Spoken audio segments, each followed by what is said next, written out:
We are coming to you from Miller Park in Milwaukee, where tonight Comcast Sportsnet presents White Sox baseball. That's Adam LaRoche, Avi Garcia, Melky Cabrera and the Sox as they get set to butt heads with Ryan Braun, Carlos Gomez, and the Milwaukee Brewers. Hi, everybody, and welcome. We're Steve Stone. I'm Ken Harrelson as we get set to bring you the finale of this three-game set, and it will be the rubber match. In last night's victory, we evened up the series to a game apiece. We won it 4-2. And last night, Steve, we had some really good at-bats. We've been talking about situational hitting all year long. Now, Chris Sale was brilliant last night, no doubt, but he couldn't have done it without some good situational hitting. And we'll pick it up in the fifth inning with Micah Johnson. He's trying to get Tyler Flowers over to third, but he drives it through the right side, and Tyler scores. Then with the go-ahead run at third base, Alexei Ramirez, it's a long fly ball. Abreu scores. Sox take the lead at 3-2. And then the culmination of this is Abreu to a vacated right side, making it 4-2, a big insurance run. Robertson comes in, saves the day for Chris Sale. All in all, a good, happy ending, but also some guys who understand situational hitting. Micah Johnson, Alexei Ramirez, Jose Abreu all did the job, and hopefully more of the same tonight. Well, here it is, May 13th, and we have a chance to win our first road series. It would be the third series in a row that the Sox have won if Quintana can get the job done. And the last three times out, he's thrown awfully well. He's thrown a combined 19 innings. He's given up just 5 earned runs. However, he, as usual, has really nothing to show for it. He lost a gem in Minnesota. Gave up just 1 run, but it cost him the ball game. So he's thrown the ball exceptionally well right now after a tough start, and hopefully he'll be able to get the job done against Jimmy Nelson. Jimmy Nelson probably is their number 2 starter, and last time out, he found 11 men. But the troubling thing for Milwaukee is that he gave up 3 home runs to the Cubs, and he lost that game. So he does keep the fastball up. He will give up the long ball, but this is a guy that's no stranger to the strikeout. He's got good stuff. All right, sit back, relax, and strap it down. And Wednesday Baseball on Comcast Sportsnet is brought to you by DraftKings.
Pie, your Chicago area and Northwest Indiana Lexus dealer, who invites you to test drive a Lexus today.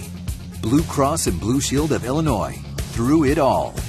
Audi, true in engineering. Xfinity, your home for the most live sports. And by Toyota. See where Toyota takes you. Test drive one at your Toyota dealer. Toyota, let's go places. Welcome back to Miller Park, where once again the roof is closed. Going to be a little chilly tonight. And we'll see how Robin's going to line up our Sox to face Jimmy Nelson.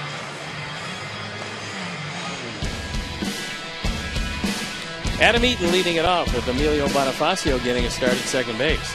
Melky Cabrera in the third spot with Avisaíl Garcia in right field. And on the road this year, Avi's done a whale of a job. Adam LaRoche, Alexei Ramirez, Gordon Beckham, Tyler Flowers, and Jose Quintana rounded out. The defense and how they'll line up behind Jimmy Nelson. Chris Davis, Carlos Gomez, and Ryan Braun in the outfield with Elian Herrera. Hector Gomez at shortstop, Scooter Gennett at second, and Adam Lind at first. Martin Maldonado behind the plate, and our Lexus pursuing perfection starting pitcher is Jimmy Nelson. This is his seventh start. He's 1-3 his ERA and even 4. As you can tell, 35 strikeouts in 36 innings. He's got pretty good stuff. And the right-handers have done nothing with him.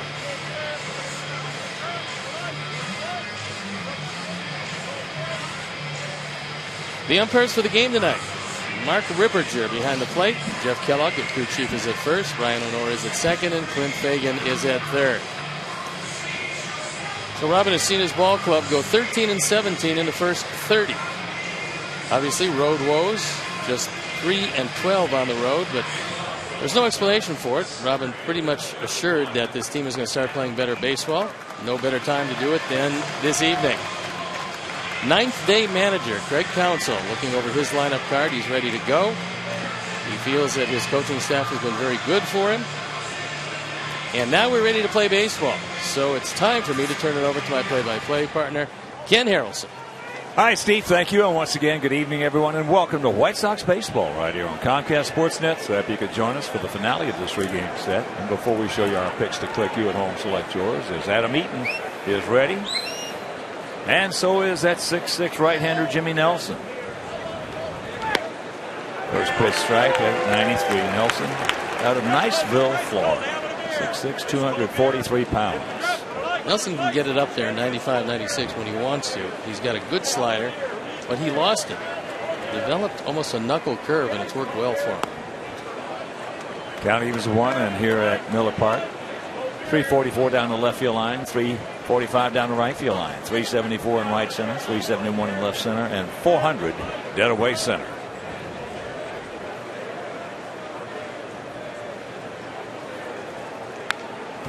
Good rip, but the count 1-2. Last year, Nelson split his year between Nashville and AAA and here in Milwaukee. For the Brewers, just 2-9 with an ERA of close to 5.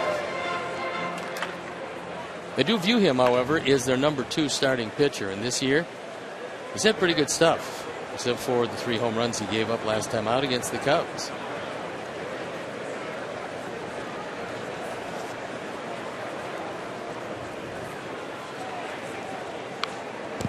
Another foul, so the count hangs at 1-2.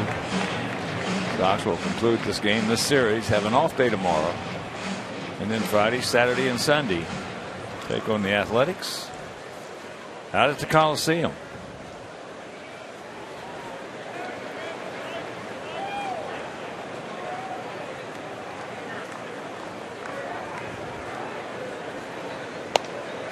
That's up high, 2-2. Pitching matchups for that series on Friday. Carlos Rodon against Jesse Hahn, right-hander. On Saturday, Johnny Danks against Jesse Chavez, another right-hander. Sunday, Jeff Samardzija against Scott Kazmir, and he is a southpaw.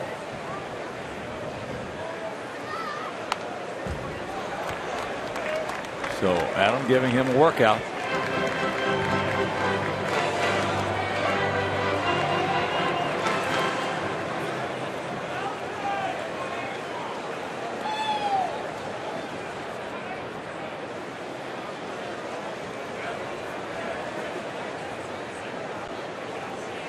Now field for the most part straight up. Gomez a couple of steps over towards left, as there's a Foul ball. And a broken bat. So Nelson, who originally was drafted by Cincinnati in the 39th round back in 2007, decided at that point not to sign. His stock went up considerably because he was drafted in 2010 by Milwaukee in the 2nd round. There you see what's happened in the last 5. It hasn't been pretty. Now that he has his slider back, he probably will be a whole lot tougher. His knuckle curve, which he used in place of the slider, is also a pretty good weapon.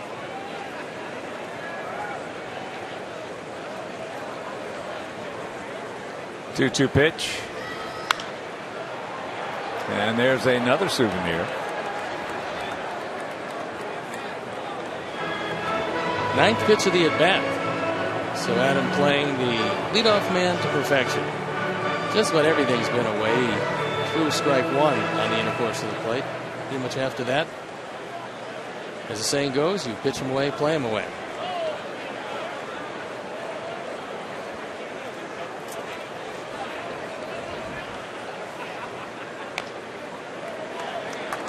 So the 9th pitch is fouled away.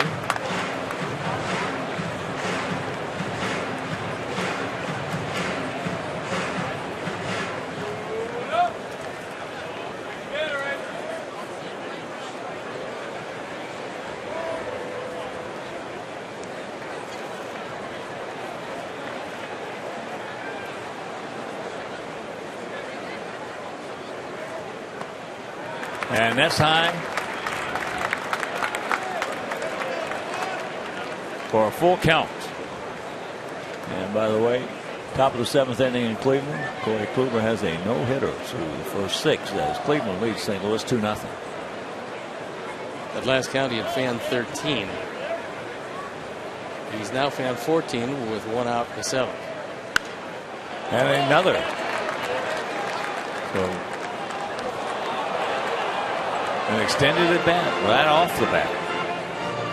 And if Adam does get out, he's going to be bucking a trend. And that trend is over the last couple of weeks with a 2-strike count, hitters just 1 for 25. That pencils out to .40.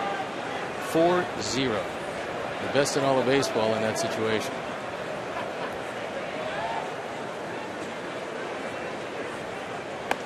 And there's a good at bat. Leadoff man aboard. And right now, let's check out our picks to click this evening. DiMaggio, our director and crew, went with Bonifacio. Steve's going with LaRoche. David Novak and all the great folks at Poogie Hyundai in Downers Grove and I. We're going to go with Gordon Beckham.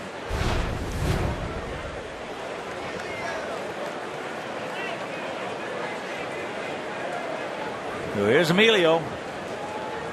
Emilio hitting at 222. This is what Robin said he wanted to do. He wanted to get his extra players, guys who spend most of their time on a bench, 4 bats on occasion to keep them sharp.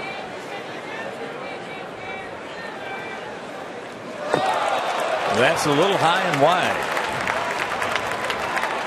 3rd wild pitch of the year. So a pretty shaky start for Nelson. Maldonado's a good catcher, but his arms aren't that long. He just airmailed it.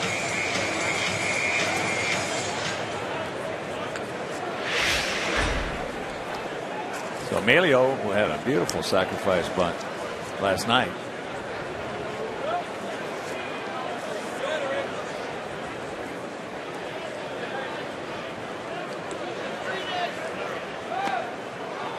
And he takes ball 2. Don't help him out. Give the youngster who's been struggling out there. Maybe got some butterflies. Leave him alone. Don't wake him up. Their pitching coach is Rick Kranitz, who's been around with a number of different teams. Was an assistant pitching coach with the Cubs.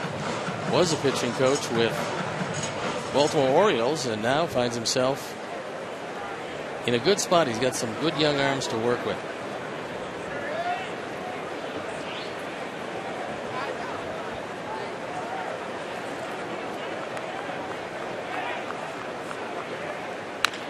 That's a good at bat.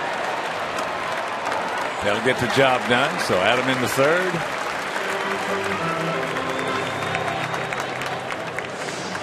Good job by Emilio. Made sure that he got something to pull. Now just a fly ball. He'll score a run. Most likely, so will the ground ball, as he wouldn't figure he would pull the infield in.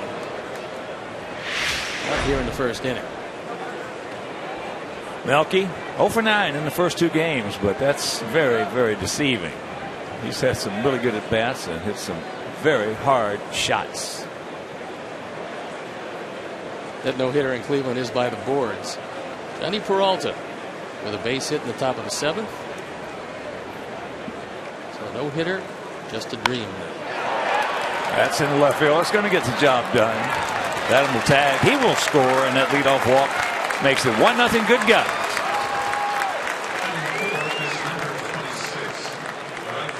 Once again, a good sequence of situational hitting. First, Adam runs the count deep, eventually drawing a walk. Then Bonifacio pulls the ball and moves him to third. And then Mookie looks for something up in the zone he can hit in the air. And that turns into RBI number 12 and the lead.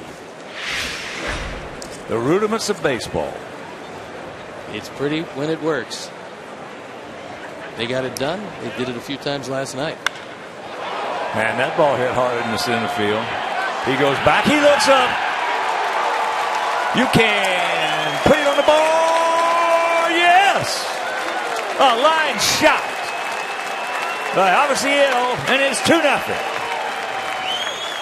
Home run number 3. RBI number 11. And we told you last time out, Nelson gave up 3 home runs, and here's the first one tonight.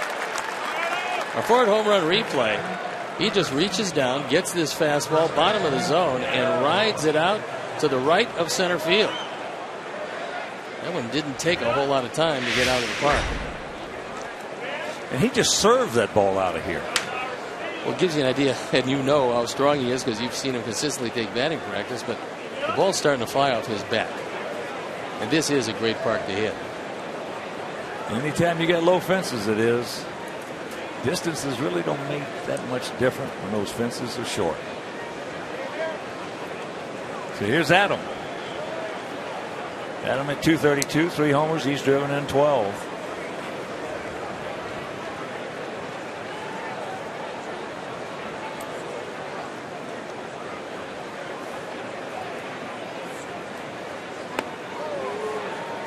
Two and 0 the count.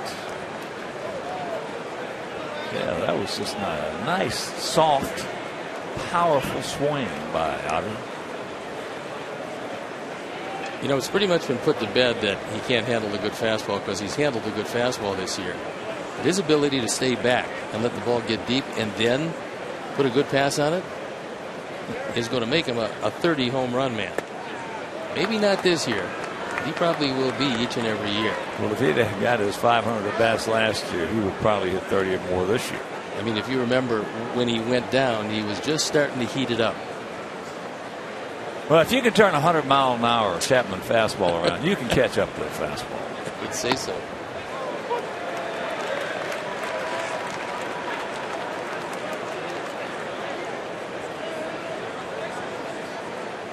On April 14th, on the road in Cleveland, the Sox scored in the first inning. This is the first time they've scored in the first inning since then. That ball hit hard. Gomez goes back. He looks up. You can put it on the ball. Yes. Back to back. And it's 3-0. Mercy. 4th home run. Adams now driven in 13. And that home run bug that hit Jimmy Nelson last time out against the Chicago Cubs has turned into 2 home runs here. And the forward home run replay, the pitch that brings Rick Kranitz out from the dugout is a high fastball. And Adam gets most of it and rides it out. That's the first time we have gone back to back this year.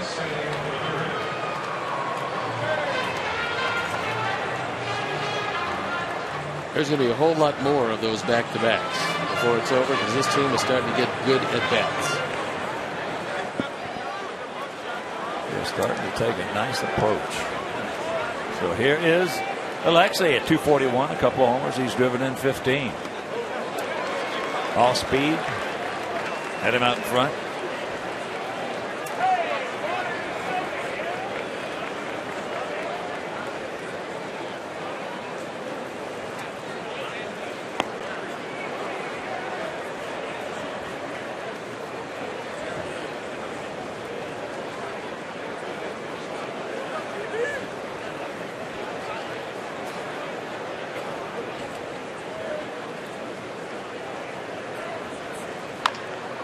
Chopper to Hopper with a Cook.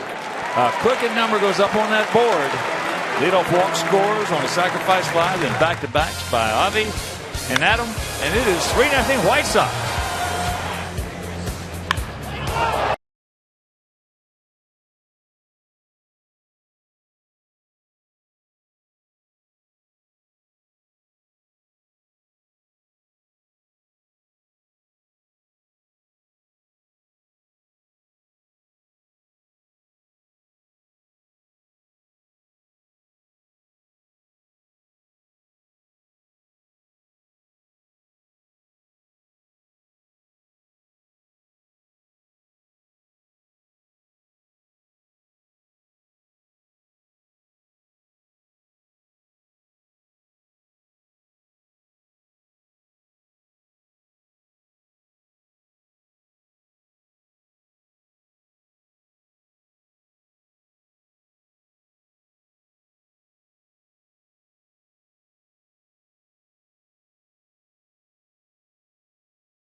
Let's take a look at how Craig Counsell is going to line up his Brewers tonight. Alien Herrera leading it off, and it's Davis, Braun, and Gomez, followed by the left-handed Adam Lynn, Maldonado, Gomez, Jeanette, and Jimmy Nelson. The defense, and how they'll line up behind Jose Quintana, left to right.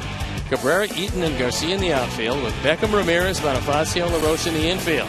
Tyler Flowers with the nod behind the plate, and our Lexus pursuing perfection starting pitcher is Jose Quintana. On for his 7th start. You can see 29 strikeouts, only 9 walks in 34 innings. He's been pretty good, and the left-handers have done nothing against him. So here's Herrera.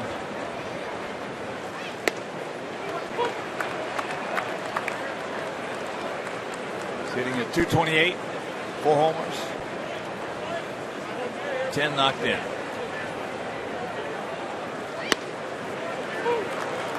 Going to the count. Herrera took Chris Sale deep last night, leading off the 5th inning. That was his 3rd home run in as many games. Not bad for a guy that has 5 lifetime home runs. Well, you got a rolling curveball. And there are a lot of guys going to hit that pitch out. Well, Herrera's not supposed to be leading off. That's Gene Segura, but he went headfirst into third base last night, and he damaged his pinky finger. And so he's not holding the bat particularly well, and he was a late scratch tonight.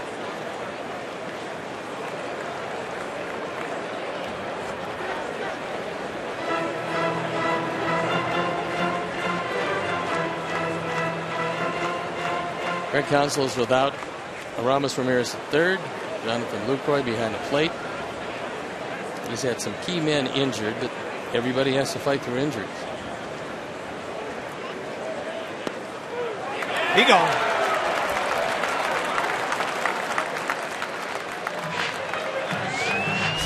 You'd love to see Mark Ripperger call this a strike all night.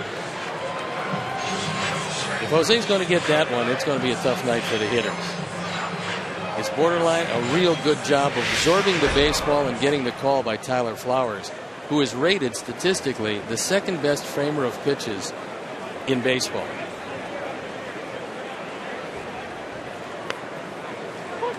There's a strike. Chris Davis.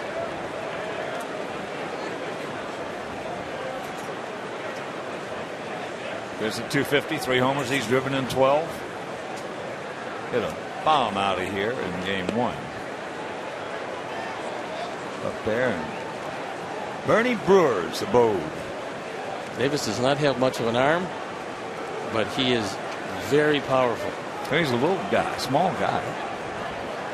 Almost like the toy cannon. There's a strike, and the toy cannon, of course, was smaller than Chris. But he could hit him as far as anybody, and that was Jimmy Wynn. His days with the Houston Astros, till the time they took down the Astrodome, he had a painted seat in the upper deck in left field, which was a blast. I saw him down in Caracas in winter ball at University Stadium in Caracas. Hit one all the way out of that stadium, and it's huge. All the way out, just foul.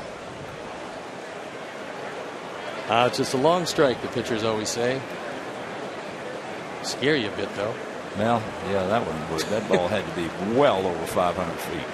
Giancarlo Stanton, in a ball game yesterday against the Dodgers, hit one completely out of Dodger Stadium. Over all that tin roofing, over the bleachers, and out of the ballpark. They say it went 475 feet. Not the longest home run of the year, but it's right up in the neighborhood. The 2-2 pitch.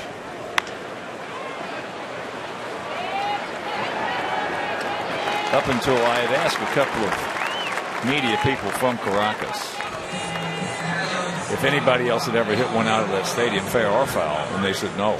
So up until last year, that was the only ball that ever left University Stadium. He was a strong little guy. Used a big U1 bat. U1 was the Nellie Fox model, with all Sox fans old enough to remember will recall. Big handle.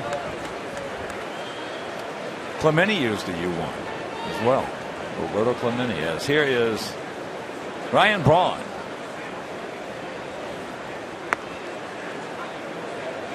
He takes low ball 1. Braun with a couple of RBIs in the series. He's one of the 4 hitters that have faced Quintana. He's 1 for 3 against Jose. Out in front of the plate, Tyler makes sure of a good throw. A nice 1-2-3 inning. And after one, it's 3-0 good guys.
test their sports trivia knowledge as they try to win big Sunday at 7 on CSN Chicago. Last time the Sox scored runs in the first inning, Jose Quintana was also on the mound. He got 2. Tonight, he got 3 in the first inning. And here's Beckham. Beckham, Flowers, and Quintana to face Jimmy Nelson. Breaking ball strike.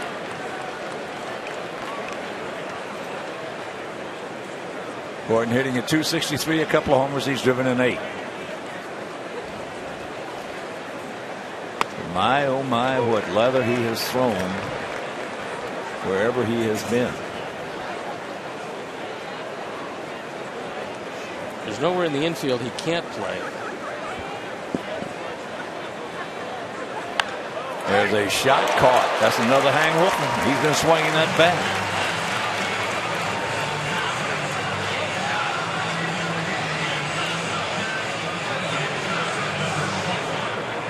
He and Melky Cabrera have been hitting into absolute horrible luck. So here is Flowers. Tyler had 4 good at bats last night. He was 2 for 4 with an RBI and absolutely just hit all 4 right on the money. In fact, Giovanni Soto in the first game. So we've had from our catchers in these 2 games, 4 for 7 with a homer and 3 RBIs. Those are good numbers from guys that have not provided a lot of production. And hopefully this is a start of something. Checks it up, fouls it off.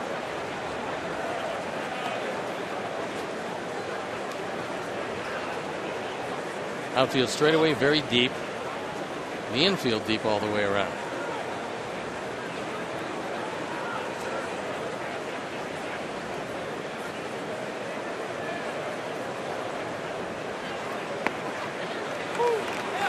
Strike right at the bottom of the zone on the corner. Had the plate. So 1-2. Normally that's the best pitch that Nelson has. That's his hard slider. But he just lost it. Had no command of it. No idea where it was going. And that's when he went to the knuckle curve. Well, hitters lose their swing sometime. Yeah, pitchers lose their feel for whatever reason. And there, the sinker, pretty good. 92 to 95, a 4-seamer. Right in the same neighborhood. The curveball 81 to 83, and that slider maybe around 87 or so.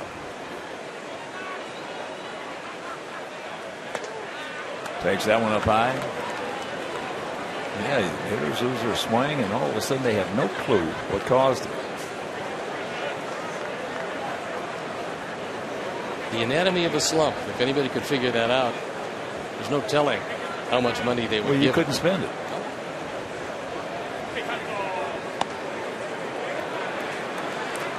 Well, I got a little lucky there. That was top of the strike zone. It was actually strike 3. Turned into ball 3. And as you see with the Menards pitch tracks, you'll see that one up and in had the zone.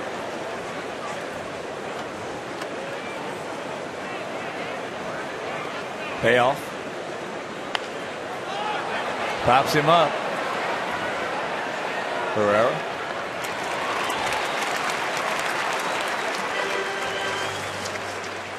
Join us at U.S. Cellular Field for an exciting White Sox baseball season with a Pick 7 plan. It's a flexible 7-game plan that features savings off individual game tickets. Plans start as low as $55.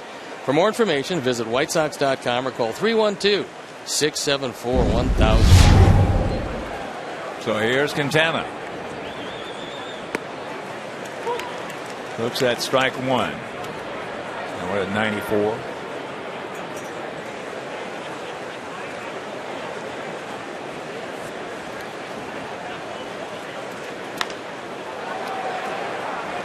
One, 2, 3 inning for Nelson. And we'll go to the bottom of the second, leading 3-0.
Miller Lite. Not a bad crowd. They're averaging 31,534. Last night we had almost 27,000. Missed it by 65. And then in game one we had 29,886. As Steve told you last inning that once Greg Counsell gets Lucroy and Ramirez back, it's going to be a different looking ball club because it will give them certainly in the National League more depth. And they'll have a pretty good lineup overall, and they'll be able to use their bench players as they're supposed to be used as bench players. They can't use them like that now because they're playing. And Ramirez has said that this is going to be his last year. He actually announced his retirement before the season. But the back now has sidelined him for 6 games. And it's starting to be of some worry for Greg Counsell and the whole staff here in Milwaukee. They really need him in there. When he's not, it's a big bat and a clutch bat out of the lineup. Boy, he has been a good clutcher. He is Ramos Ramirez.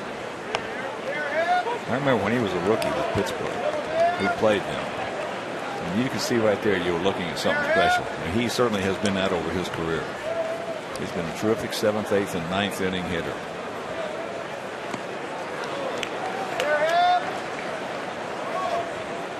There he is. 37 years old. He's making this his last rodeo.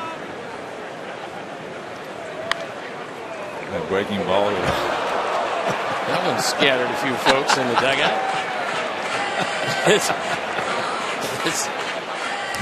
You got to stay alive. Darryl Boston is telling Abreu, hey, look, stay alive.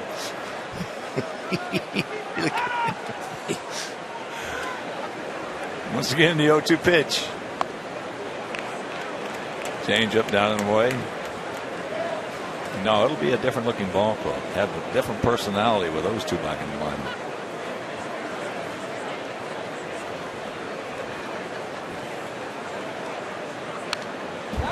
Well, forget just the out-and-out production. Lucroy is a 300 hitter. He was last year. But the leadership that he gives you, when you have the leader of your team go down, it makes things much more difficult for you. And they expect him to be back in 2.5 weeks if that injury report is correct.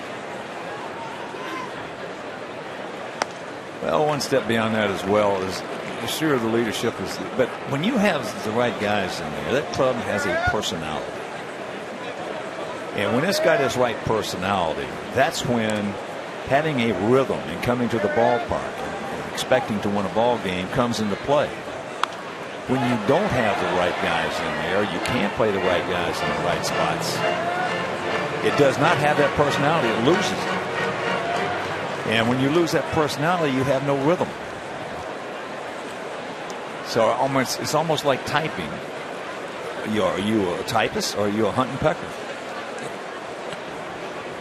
I'll stick with the typist, thanks. Yeah, that's exactly right. And another souvenir.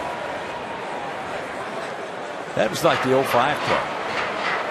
That club developed a personality, especially when Aaron Rowland and A.J. Pierzynski got Joe Creedy coming out of his shell, so to speak. That club developed a personality that every day you went to the ball. I think that team was the first to 10 victories, was the first to 20 victories, was the first to 30 victories, was the first to 40 victories, and the first to 50 victories in baseball. And the reason being, every day they came to the ball club after spring training and everything, and then they got started, they developed that personality and it was there. There's a big part of this team's personality. Jose Abreu. Oh, yeah. Looks like he's playing in Nome, Alaska. And down goes Gomez. I love to watch this guy play. He got an off-speed pitch. Curveball. What's his curveball? And this one just dives down and in. And Gomez just falls over the plate. That's not called great balance. He is one of the most colorful players to come into this game in a long time.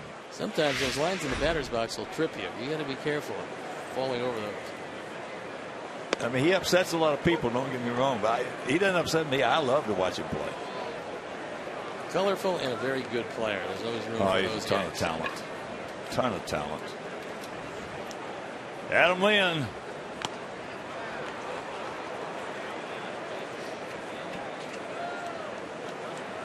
You'd like to have everybody in your team play as hard as Carlos Gomez. I'll tell you that. He plays hard.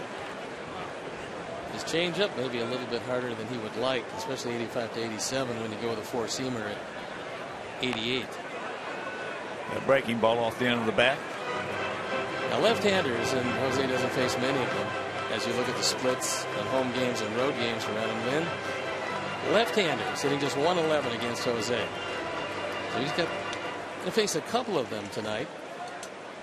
But this year they haven't done a whole lot with him. 3 for 27 coming into this game.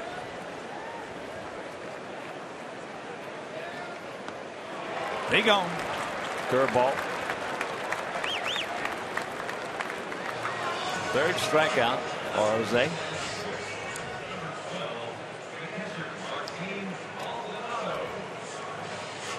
Don Cooper, Todd Steverson. Todd having an animated conversation. Explaining to Robin how to hit in 58 straight in college, I guess. Of course, Robin had already figured that out. Here's Maldonado. Curveball strike.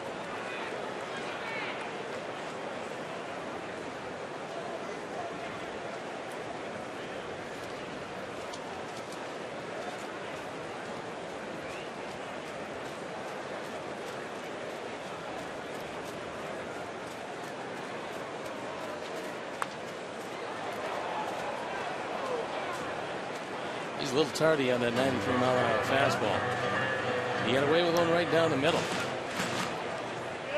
Maldonado's strong. He does have some power the opposite way, although hitting really isn't his long suit. He's in there to catch and throw and call and block. Well, he can definitely throw. He can do that.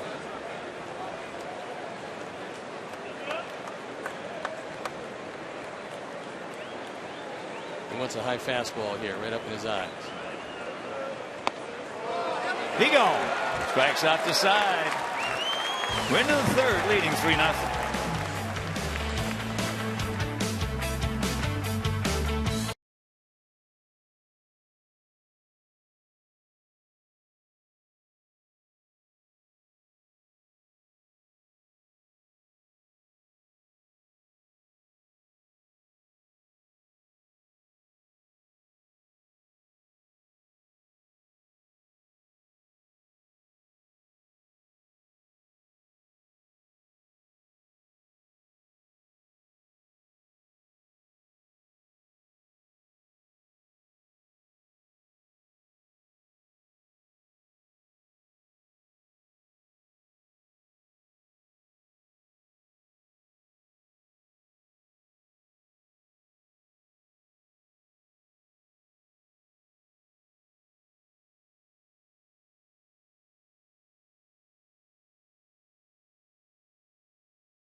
Head to csnchicago.com immediately following the action for Kia Bulls postgame live. Get this to the action.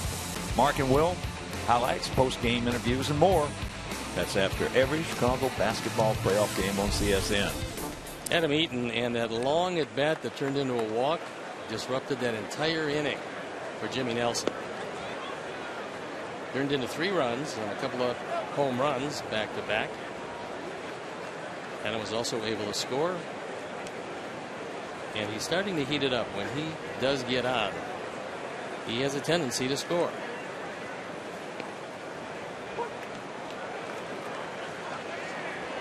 Count evens at 1.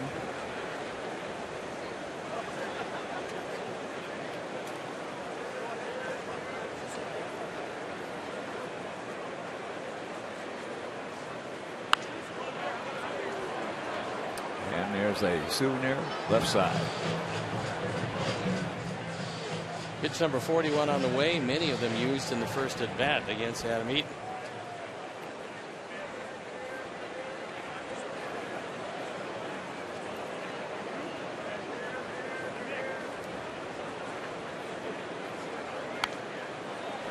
Another souvenir.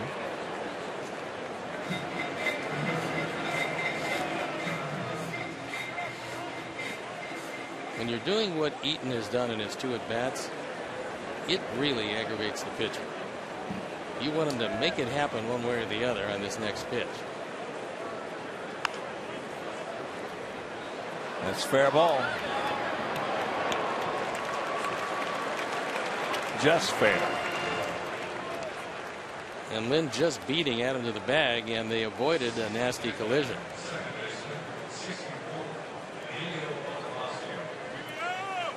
So here is Bonifacio. Emilio had a good at bat.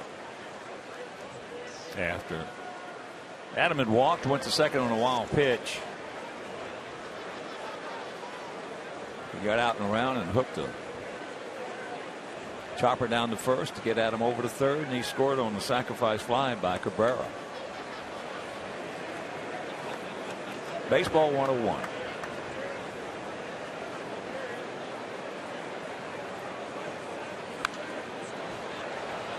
This is shaping up as a pretty productive day, in that Minnesota's leading Detroit 6-0 in the game in the top of the 6th. Texas is leading Kansas City 4-0. That game in the top of the 3rd. So picking up a game on both of those teams would make this a pretty successful run here in Milwaukee. 0-2 the count. Emilio is one of those guys that enjoys every aspect of this game.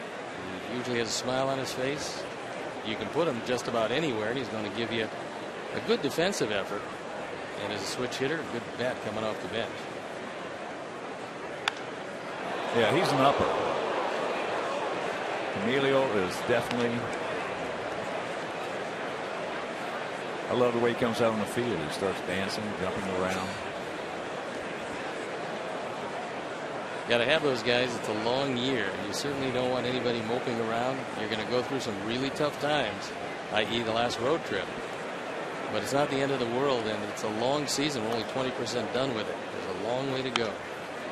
That's going foul.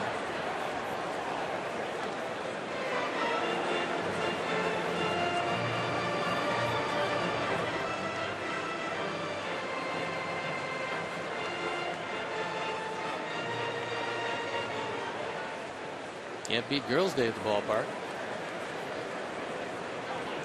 Pretty decent crowd again. Just sawed him off. So 2 down.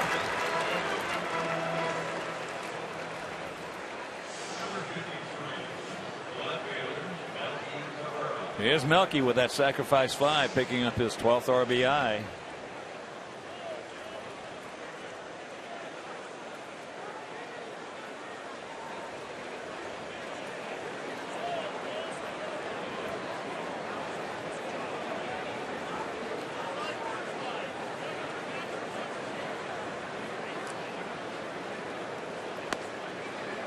Takes first pitch strike at 95.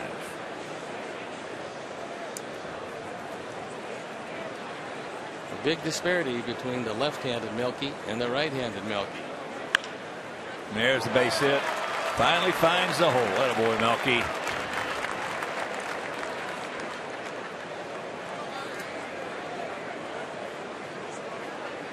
Here comes Avi, and here's what he did.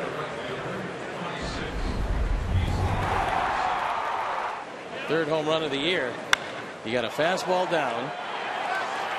Nelson didn't even turn around because, again, a pitcher can tell by the sound. He knows exactly what it sounds like when the hitter gets it on the sweet spot. And indeed he did. There's 3 words that a hitter loves to hear. There's that. It's when he hits the ball pretty good. And all of a sudden he glances at the pitcher, and the pitcher's holding out his glove to the umpire. Give me another one. Don't turn around. Just give me another He don't ball. even turn around. He says, give me another one. That one's a souvenir.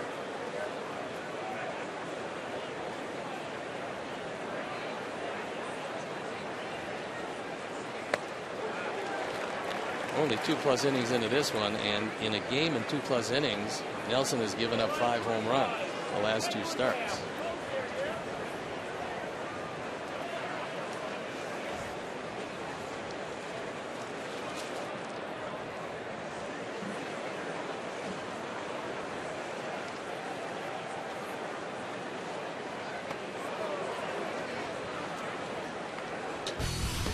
Time now for a Lowe's Never Stop Improving stat, and it's Avi since April 22nd, including tonight's game. 16 of 18 he's hit safely with 8 multi-hit games and a robust .347 average. He scored 11 runs, driven in 8.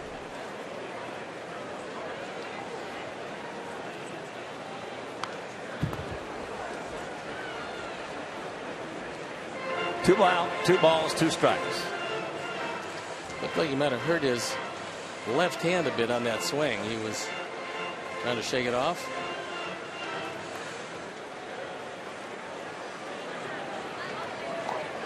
We certainly don't need Avi with any hand problems or wrist problems.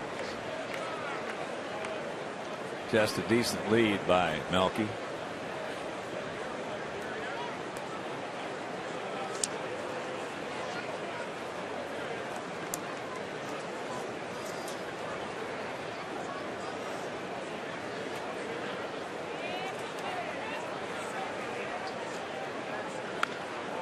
Sawed him off. And he gets the force at second. Meanwhile, we'll go to the bottom of the 3rd. It is 3-0 Sox.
Baseball on DraftKings for free using promo code SHYSOX.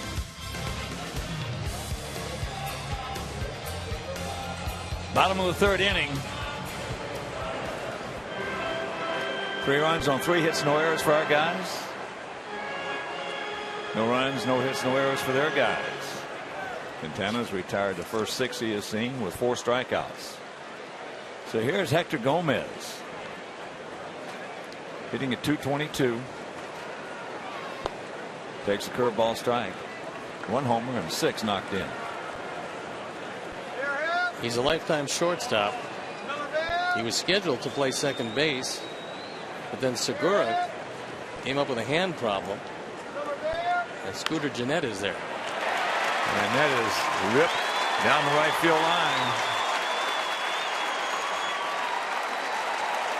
So the leadoff double.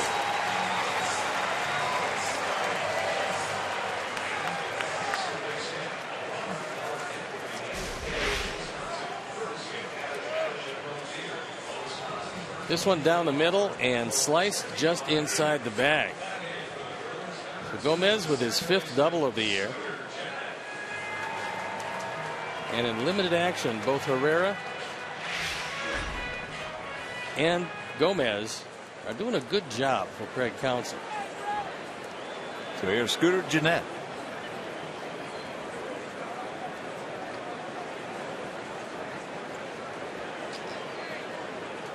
Scooter's numbers not very good, but last year Scooter with 289, 9 homers, and drove in 54. He won the #1 job at second base, but he's going to have to convince Craig Counsell, former middle infielder himself, that he can handle the position defensively as well as hit left-handers if he wants more play.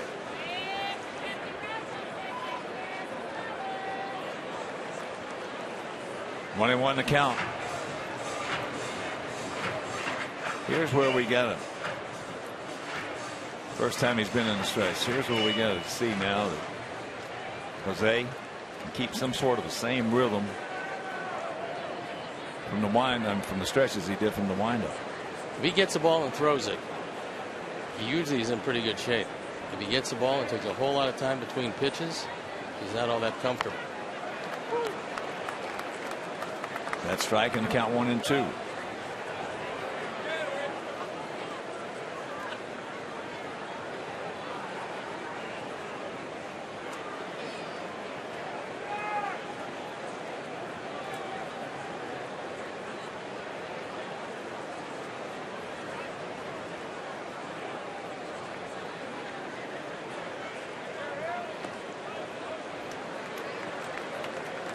Two and 2 to count. Well, I was talking to Mr. Baseball,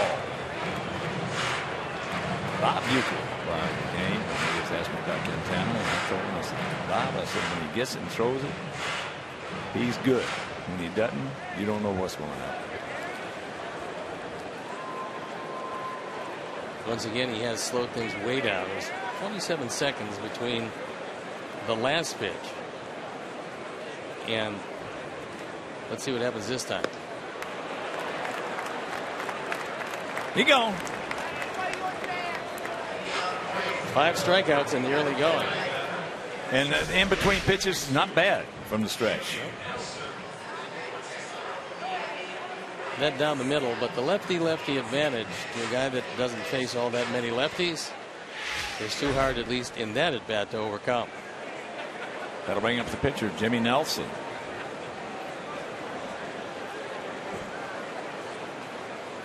Nelson hitting 100. He's got 2 hits in 12 at bats. Watch out.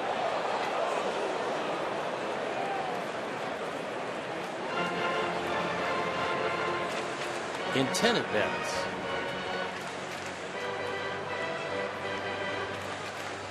Getting ready to say, I'd like to buy some lumber from you.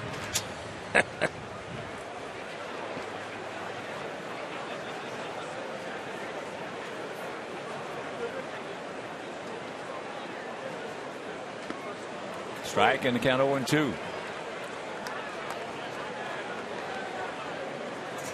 6'6", 243 pounds. Niceville, Florida.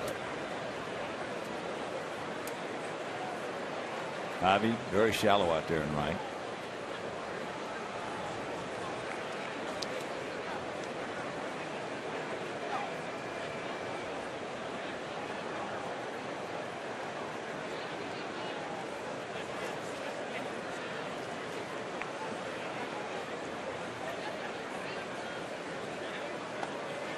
He gone. 2 down.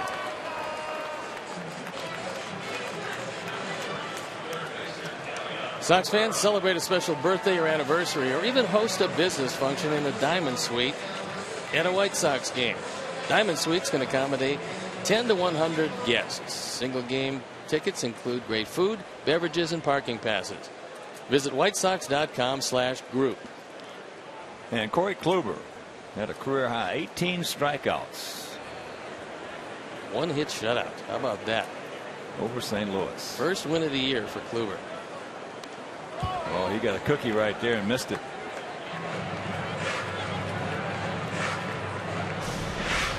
This one up in the zone. Looked like he tried a backdoor cutter on the outside corner. Got it up and out over the plate. And he fouled it straight back. That pitch at 87 up there is very, very hittable.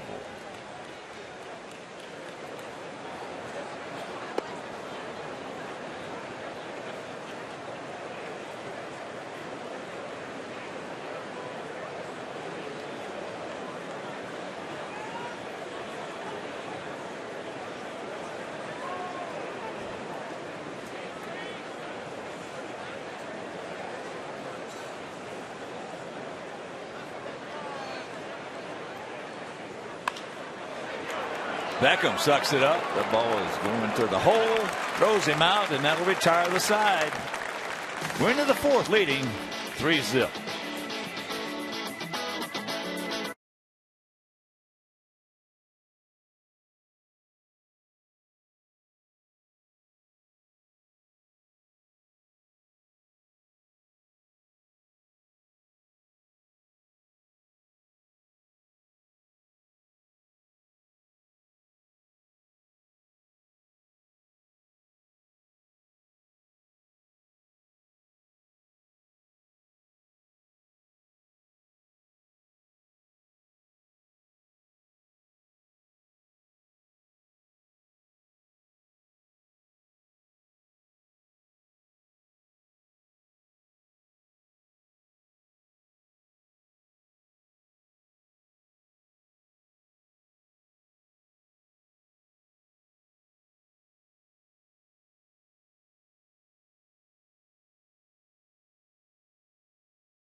It's a couple of guys that ended ball games yesterday.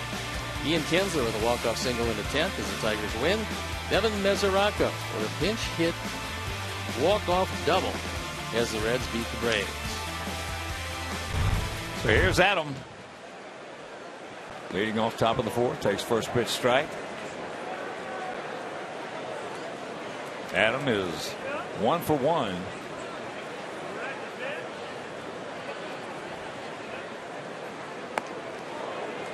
And here's what he did back in the 1st inning after Avi had homered. Maldonado wants it down. Nelson gets it up and out over the plate. Back-to-backs for the first time this year.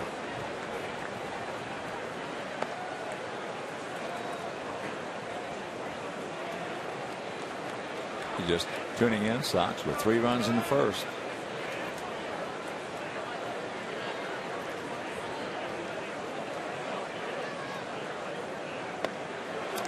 And that's out number 1. Good pitch. Tough pitch. Yeah, probably the best hard-breaking slider that Nelson has thrown. Maldonado patted the ground. He wants it low. This is late breaking. has some depth to it. And for left-hand hitters off the plate inside, you're just not going to get anything on that one.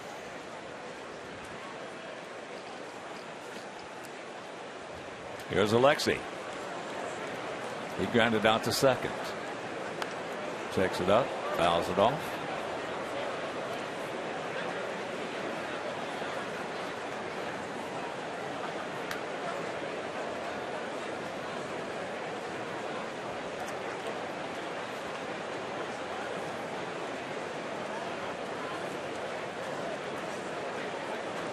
Outfield straight up, spread out.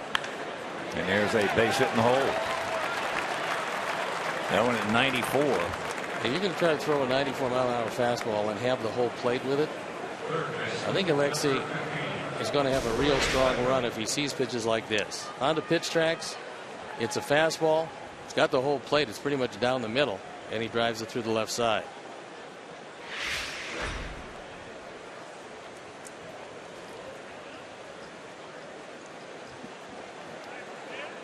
Gordon Beckham hit a bullet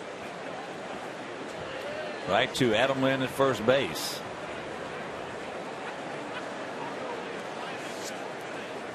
Come on, Gordon, first and third. Joe McEwing down to third, going through his sequence. Alexi has not tried to steal a base this year. I take that back. He's 1 out of 2. Made a good pitch on him. Breaking ball, 0-1.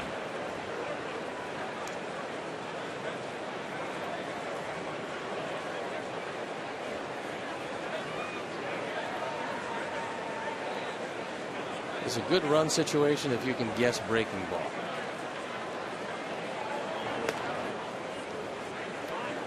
And looking in, we get a center field shot.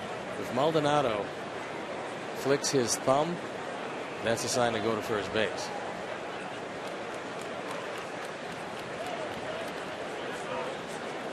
That's a fastball away. Yeah, that's the outside fastball sign. And the count 0-2. There are some managers, surprisingly enough, that like to call 0-2 pitch outs because it is a good pitch to run.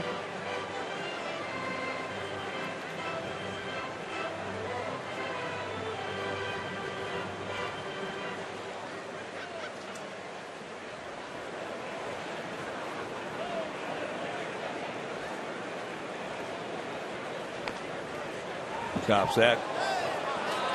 Breaking ball foul. Those 18 strikeouts by Corey Kluber. And that's the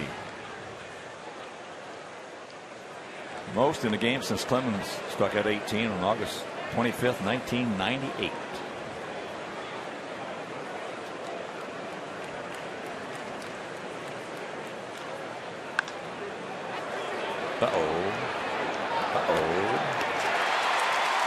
Back him up, and that'll end the inning. We'll go to the bottom of the fourth, still leading 3-0.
The Minnesota Twins arrive early as we retire Paul Konerko's number 14 in a pregame ceremony.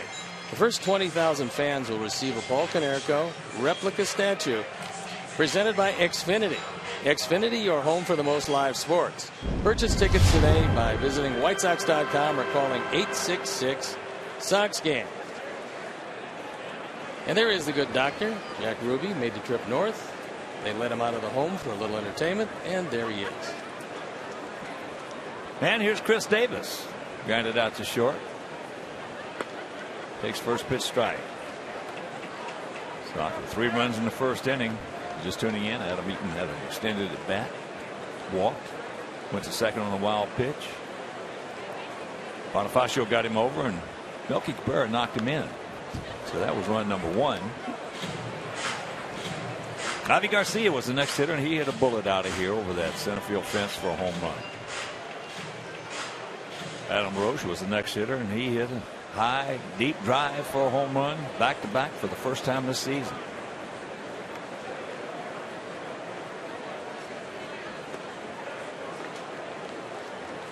One and two.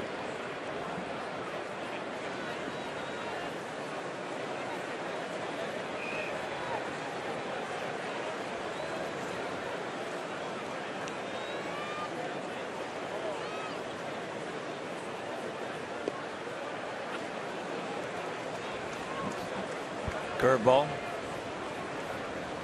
A little bit low, not much, but a little bit low.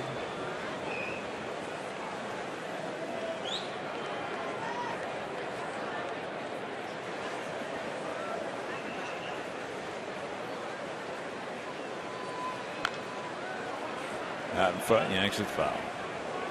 Davis really doesn't have a 2-strike swing. He's a lot like Carlos Gomez in that he's airing it out each and every swing in case he makes a little contact. He's very strong also. And like Gomez, thinking about hitting it out most of the time.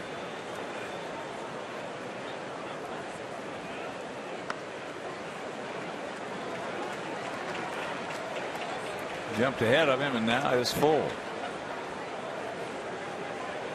There's a look at a very talented young man. Came up with the Mets organization, then traded to Minnesota. Minnesota eventually moving him here. He's become pretty much of a star. Man, that is hit a long way, but foul.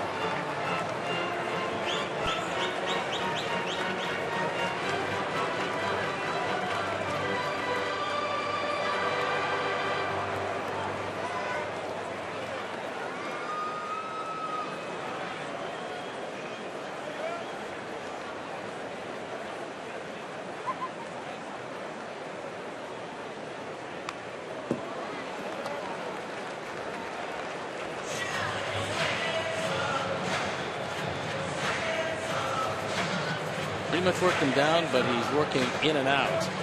So he's trying just about everything on the pitch tracks. Davis is spoiling some decent pitches.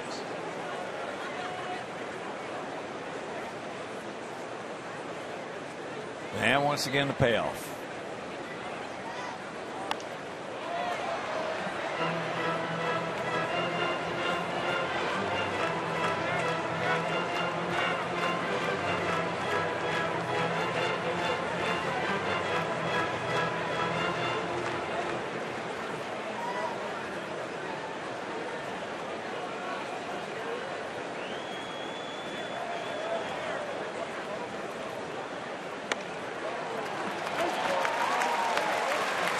Good at bat by Davis. 10 pitch at bat before finally looking at ball 4.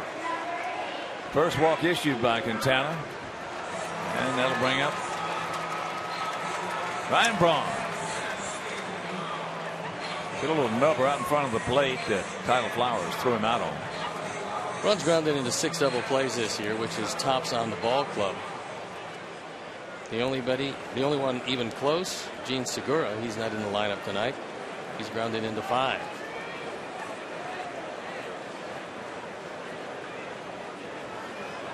Gordon is deep and over toward the line at third base.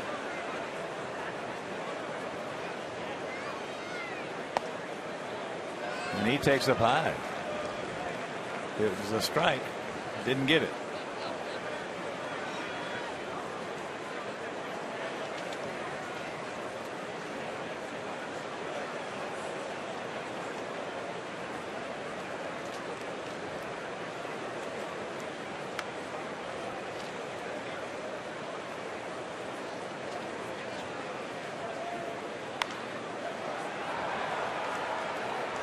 Flips that one over their dugout. Want to get the cutter inside, and that ball was a strike. It was in on the hands of Braun. He couldn't do anything with it. In the course of his career, he's been a devastating hitter. 305 lifetime. You look at the power numbers. And with the thumb problem last year and the nerve difficulties, his production fell way down. He says he's 100% now. There's no pain any longer. And if the strength is there, we'll know it because he'll start to pull the ball more. 2012 hit 41 home runs. He also has hit 34, 37, 32, 33. And he is the face of this franchise. Been moved up and down anywhere from second to fourth in the lineup, depending on who's healthy, who's there, and of course, then again, who's not.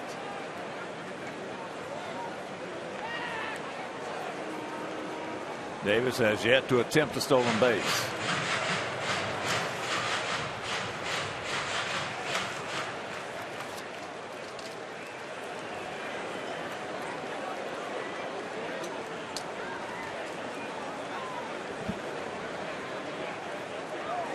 Decent lead by Chris.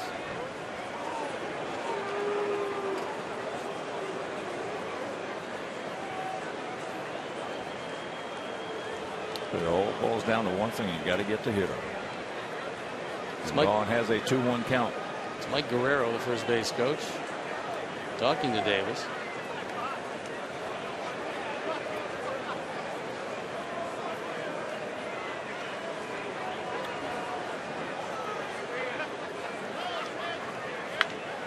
All right, take your time, boys.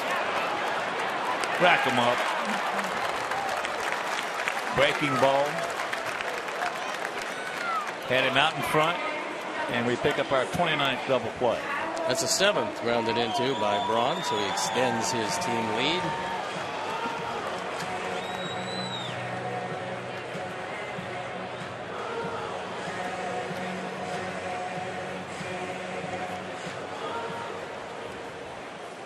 Odds are Gomez is not going to do it, but right now Gordon is back at third. The bunt is open for him if he wants to take it.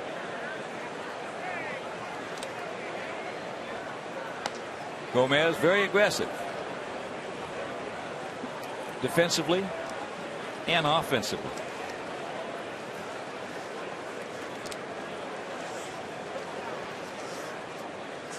And here's what he did his first time up. 3-2 curveball. That one biting down and in, and then this isn't the best balance around. He's trying to hit this one off Bernie up in left field. There's Bernie Brewer. I was watching the Brewer pitchers hit early BP. But the guy that came close to getting up there was Willie Peralta. Big man. That's a blast. Well, I want to tell you, he hit a few up in there.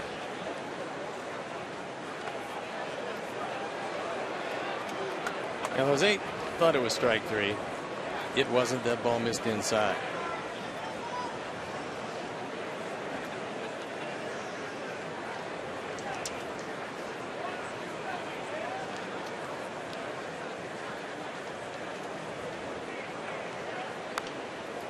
And that's fouled back. Just a touch over 45% of the time, Gomez is going to swing at something out of the strike zone and get himself out. That's way above league average as far as chasing is concerned. League average under 30%. So he will strike out a lot, especially out of the zone.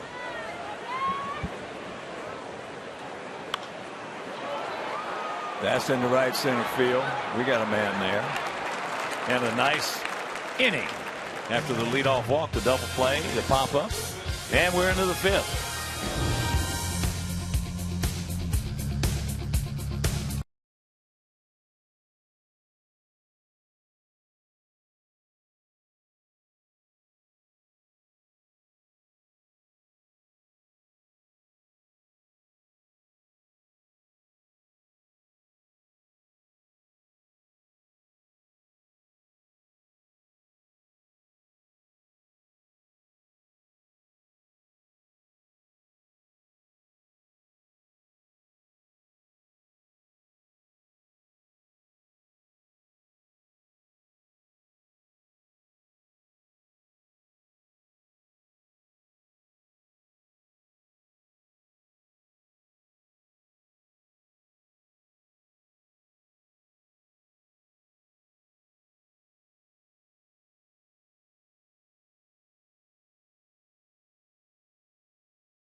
First inning, it'll be Flowers, Quintana, then back to the top of the order with Adam Eaton. Face Jimmy Nelson, who has settled down nicely after that first. Fowler popped up to Herrera at third base. That one got Maldonado flush in the mass. Yeah, they got him pretty good. When you've lost your #1 catcher, you certainly can't afford to lose #2. Most backup catchers are not hitting catchers. Most of them are guys who are very good defensively. They have good arms, can shut down a running game, block pitches. Maldonado falls into that category, but what Craig Counsell has got to see, because he's going to play for the better part of the whole 6 weeks of the injury to LaCroix, will he be able to maintain consistent performance?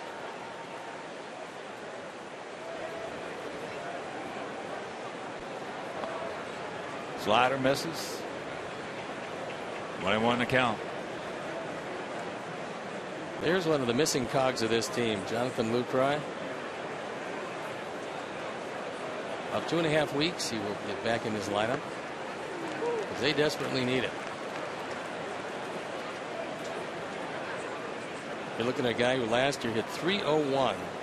Our numbers down, 13 home runs, 69 runs driven in.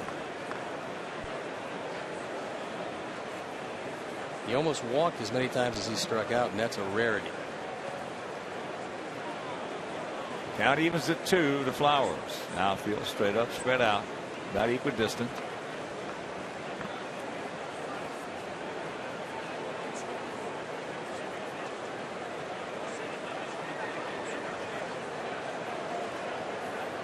Wants a slider. And he hung it. It was right down the middle. Oh, mercy. There was an Oriole. Well, coming into this and talking with a few of the people who know Nelson, they said that that slider still hasn't been quite as good as it should be or was in the spring or last year. And we're seeing some evidence of that early in this. That ball is hurt, but foul.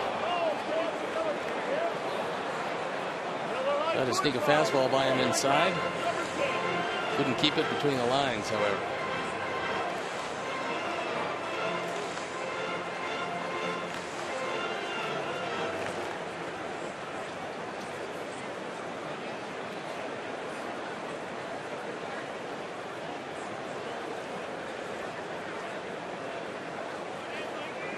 slider. And he pokes that one. That's a good attack. That is real. He had a different swing. He appeared to be looking away after getting the fastball in. The normal sequence is you get a slider, curveball away. So he expanded his zone. That slider stayed flat. There was no depth on that one. And they turn into line drives, especially if you take a defensive swing. And that's what he did. He shortened his stroke, just poked it into right field. That's why a lot of your pitchers in Cooperstown believed in the old saying, double them up. Go inside with it. As there's a right by Quintana. That's going to get the job done. He went inside with that previous pitch, the two-seam fastball. He comes back with a four-seamer in there. Oops. Yeah, four-seamer breaks the bat and probably gets pop-up or strikeout. The slider gets you the base hit. This is a good bunt. He is pretty much able to give with it. It's almost like catching the baseball. And you want to make sure the bat's out front of the plate. So if you do hit it, it's going into fair territory. So he does it pretty well for a guy that doesn't get an opportunity very often to handle the bat.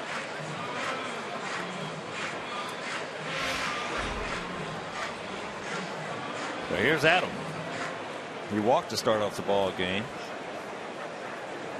With the second on the wild pitch and third on a ground ball to the right side by Bonifacio. Scored on a sacrifice fly by Cabrera. Grounded out to first. Back in the third.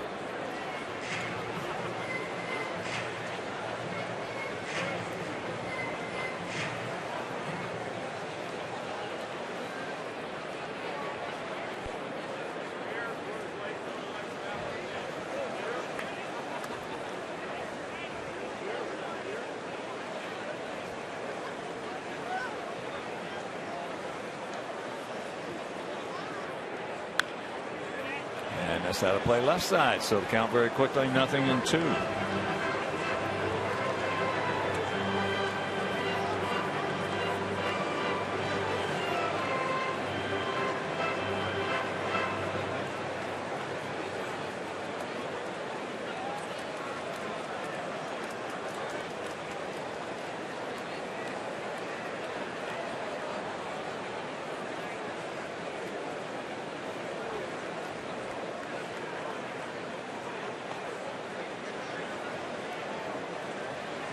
And that curveball outside and up.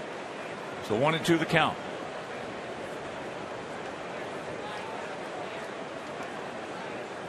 Three, 5-0 for our guys. 0-1-0 for their guys.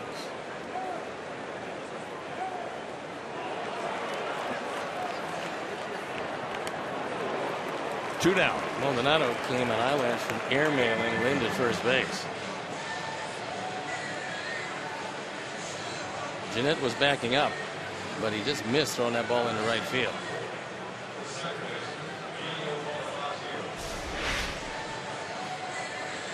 Swings at a slider out of the zone. Maldonado has plenty of time. High throw, then makes the play.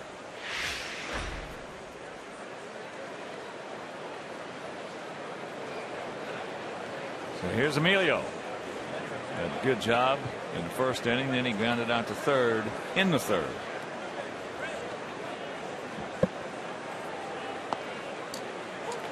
Takes a fastball strike. Pick him up, Emilio. He needs something to get something going again.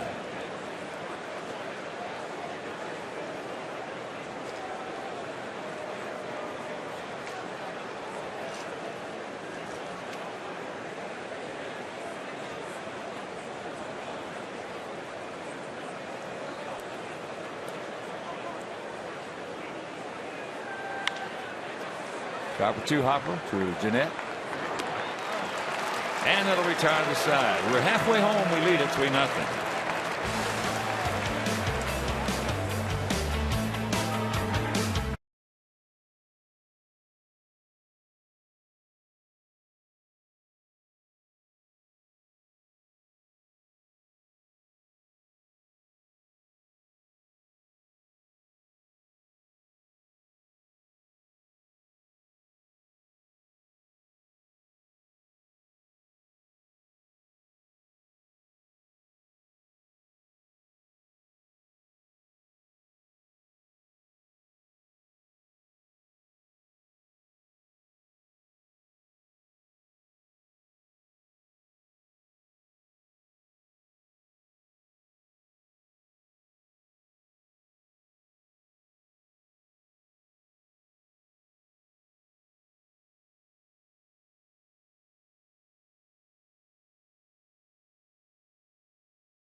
Half of the fifth inning.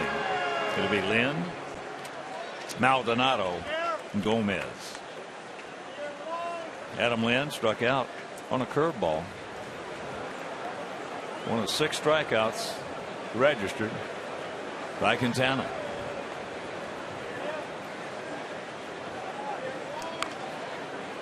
Chopper on a curveball, foul.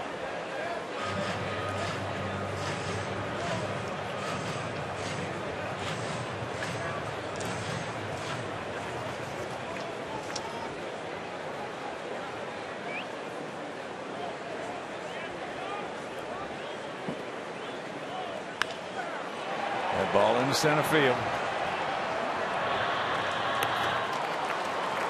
And that's out number 1. And Brewers, third base coach, there's a good baseball man. Look at that prominent proboscis. Ed Cedar. He was in our organization as an outfielder, minor leaguer, for 8 years, and he is one heck of a guy. And one guy that you don't want to snap on you. Good man, good baseball man. So here's Maldonado. He struck out, called out on a fastball.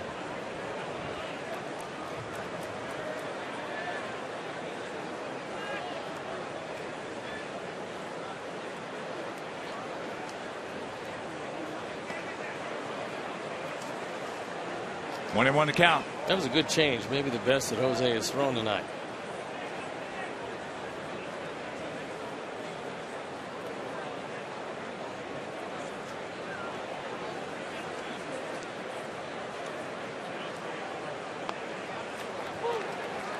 Curveball strike. Even though it was up, still had a little bite on it. All high ones are not hangers. Some of them can have bite on it. Did you ever throw a curveball, being a breaking ball pitcher, to a high curveball to a left-handed hitter? I threw high cutters to left-hand hitters. I wanted to keep it in his hands, and I wanted to not make it go down. I wanted it to move across and take it off the sweet spot, and jammed a lot of them, but not high curveballs. I threw enough of those by mistake. He gone. 2 down.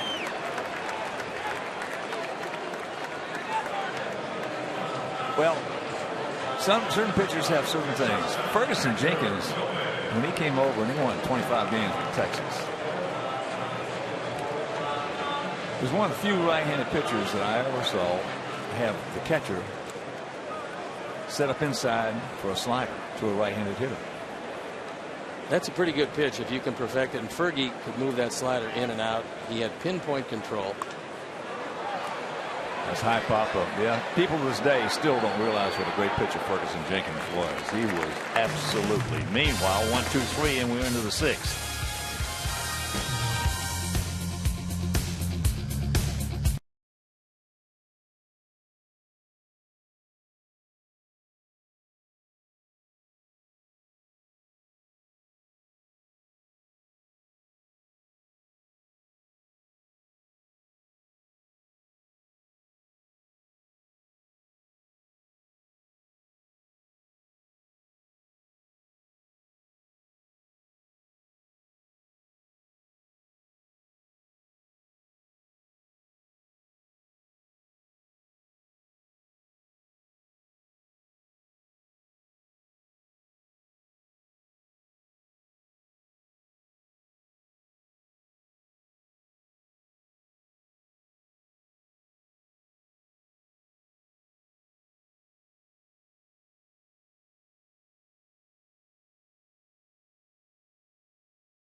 Sox and more on Sportsnet Central after postgame live on CSN.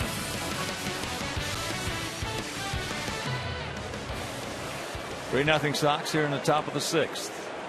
It'll be Cabrera, Javi Garcia, and Adam LaRoche.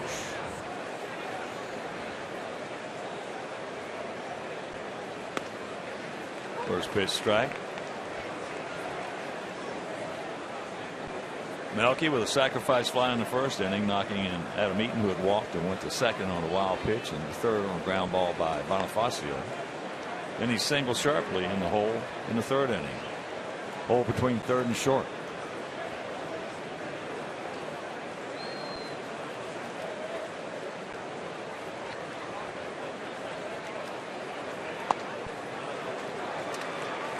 .93 upstairs, and the count 1-2.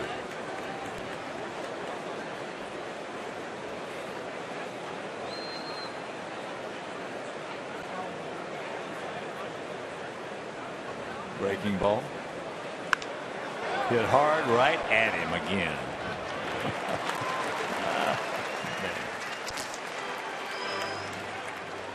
Friday, May 22nd, come and see the White Sox take on the Minnesota Twins at 7:10.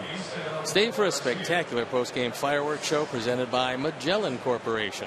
Purchase tickets today by visiting whitesox.com or calling 866-SOX-GAME. Here's Avi.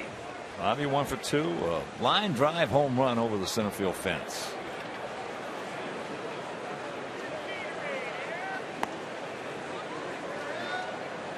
Pretty good pitch at the top of the zone, and Nelson didn't get it.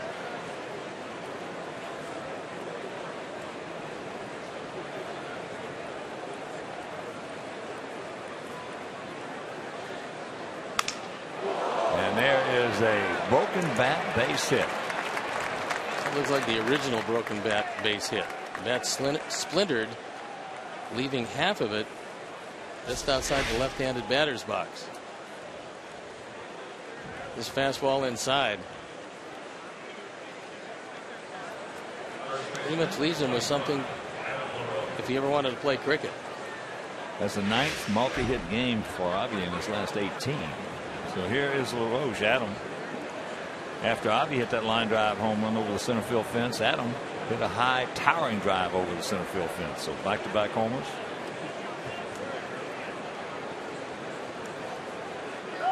They have a shift on as he takes strike 1. Well, Clint Fagan had a real good game behind the plate last night. Mark Rippinger's having a good game tonight. He missed a couple, but not many. And not many complaints, if any, from the hitters. No, that's where you get the. There's where you get the real story. 0-2 the count.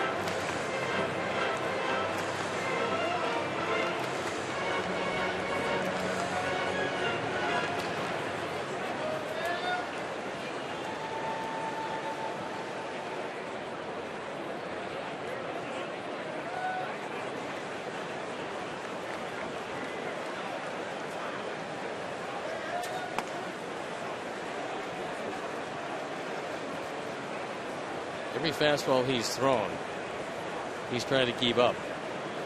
Adam can still hit the ball up, but he's not quite as damaging as when he gets a low fastball.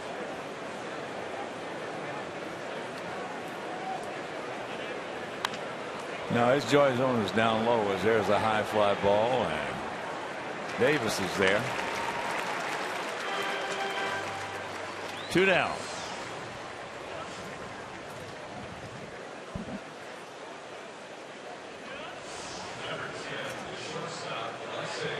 Adam's sweet spot from the just right around below the bottom part of the knee to the middle part of the thigh. He gets it there, inner portion, or out over the plate. He can hit a lot of home runs. I still believe he's going to hit anywhere from 25 to 30, especially if it ever warms up. Alexei, he's 1 for 2. He got a fastball and just ripped it in the left field.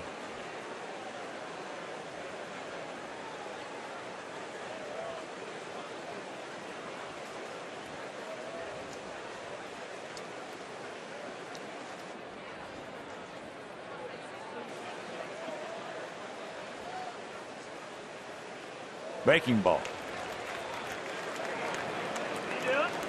This is one of our new statistics. It's called command track. Nelson's thrown 74% strikes. That's a big number. First pitch strikes, pretty good, 18 of 24. Not many strikeouts, not many walks. But 2 home runs back to back in the first inning. And he trails in this one.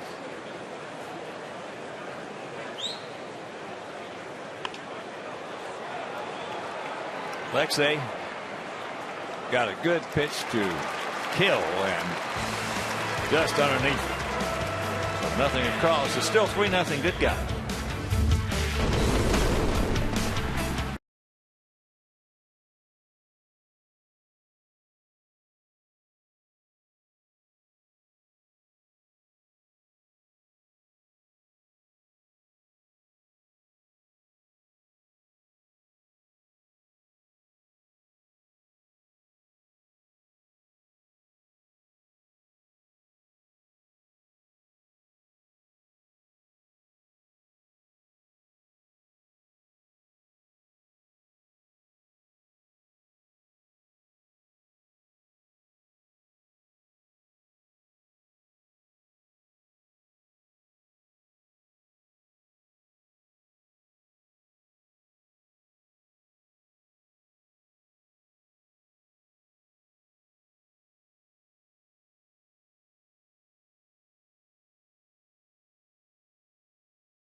DraftKings. Play daily fantasy baseball on DraftKings for free using promo code ShySox.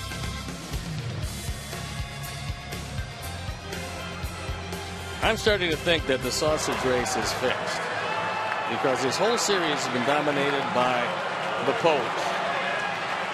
Now, although Italian looks like he has a shot, it doesn't work out that way. I would think there should be an investigation or certainly an inquiry, as the Polish has won all 3 games. Oh, Scooter Gennett got a cookie right there. Couldn't do anything with it. He's 0 for 1, a strikeout, as we're in the bottom of the 6th inning and a 3-0 Sox lead.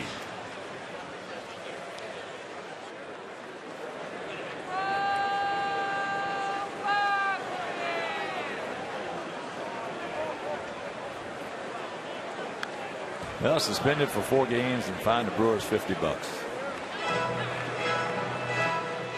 Not a bad idea.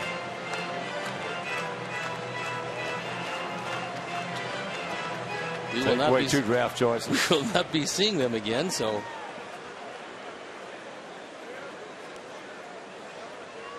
the 0-2 pitch. He gone. Strikeout number 8.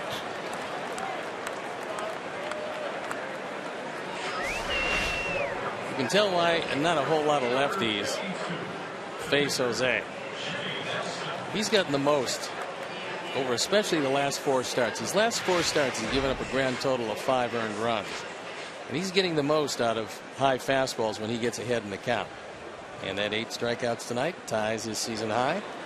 He's got plenty of time to eclipse that by plenty. There's a strike to Nelson. Well, last 4 starts he's been getting it and throwing it. Doing a good job. Does not have a whole lot to show for it, but he got 3 runs early in this one. And he's made them hold up. The command track for Quintana, 73% strikes, also a good total, and first pitch strikes, a critical statistic, 14 of 18. That sets up a defensive at bat.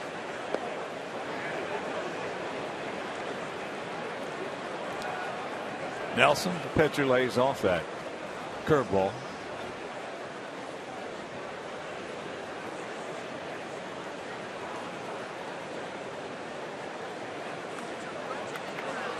Just did get a piece of it.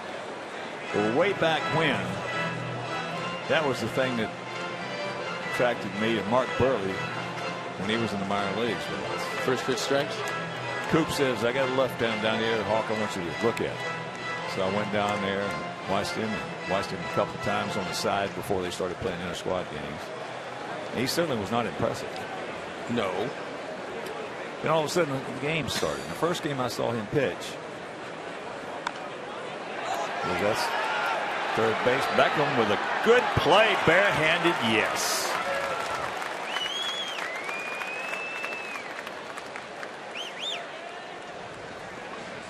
Nelson is not the speediest man down the line, but Gordon figured he'll get the play, get it over there quickly.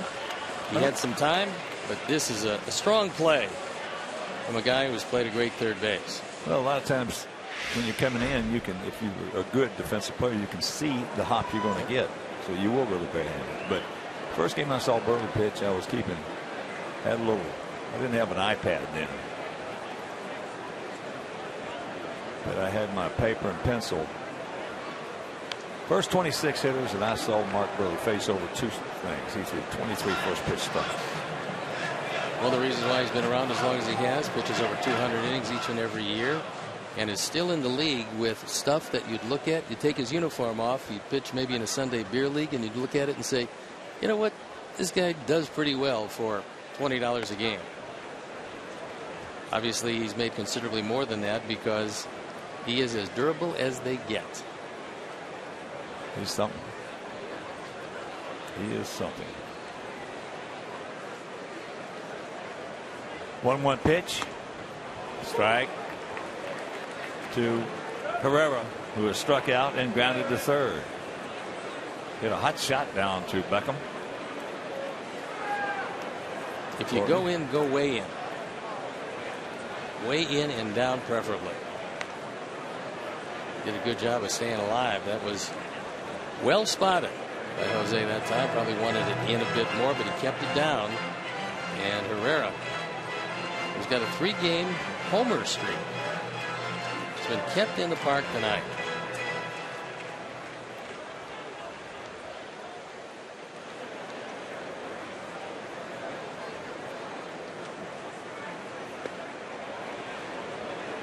He did not go. So 2-2 the count.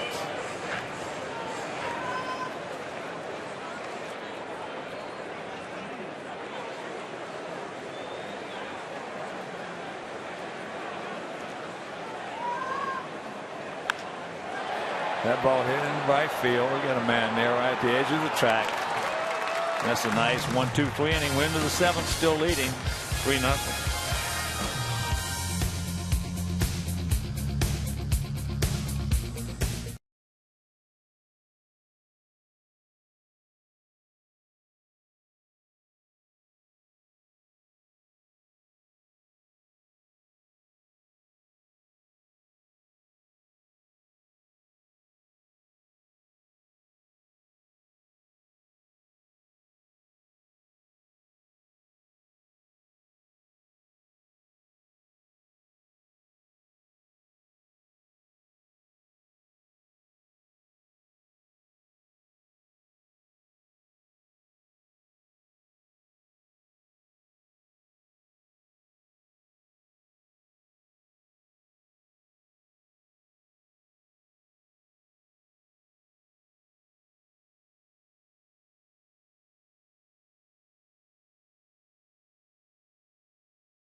Voucher for 4 free White Sox tickets.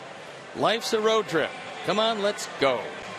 Visit whitesox.com/Cooper Tires for more information or to redeem your voucher.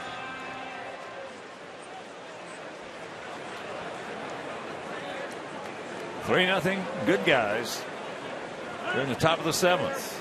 Jimmy Nelson gave up those 3 runs in the first inning, and since then settled down, giving up only 4 hits. Beckham takes first pitch strike. He's 0 for 2. With a victory tonight, the Sox will have won their last 3 series. But still some ways to go in this one. Oh, yeah. Good rip just underneath it.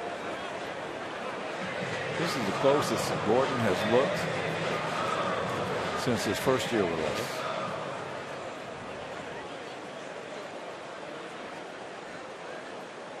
And the role he's playing is not easy. Coming off that bench. No, it's not, but I'm talking about his swing as another ball hit hard into left center field. He's on his way to second, and he will get there with the leadoff double. So David Novak's pick to click. Scouting report on Davis in left field is run every chance you get. Here's our Xfinity high-speed action replay. This is a hanging curveball. Nelson hasn't hung all that many of them, but this one stayed up in the zone. And Gordon, knowing that Davis can do a lot of things, but one of them is not throw accurately. Outraces the play easily and winds up at second base. Here's Tyler. Tyler is 1 for 2. Had a good at bat last time. Slider away and just poked it into right field. Big run out there. We got to get something to get him in. And with Jose up next, you might as well just try to drive him in yourself. Which he's going to try to do. And the count 0-2.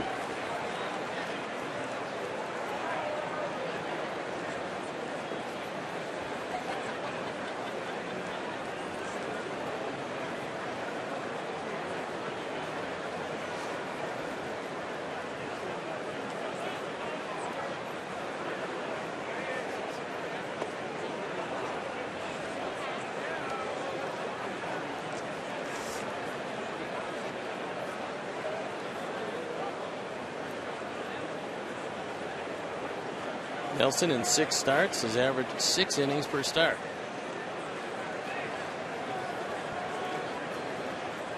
So right now he's just about at his average.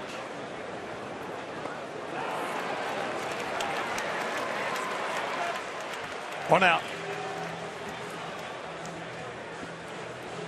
Pretty impressive numbers when you consider, number one, he used up a whole lot of pitches. Number 2, a leadoff walk to Eaton, the only walk he's issued tonight, and then back-to-back home runs to go with the sacrifice fly. So the Sox touched him up early for 3, and that's been it. It's been 4 singles and a double since then, and nary another run.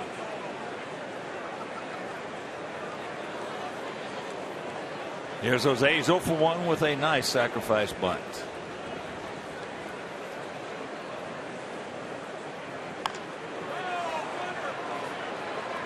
That's what he did his first at bat, grounded out to second.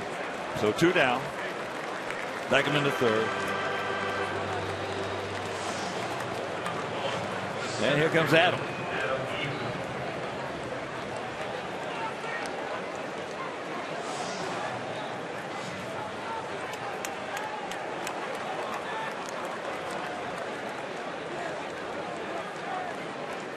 They are still in fairly close to the corners, although Lind is now moving back a step or 2.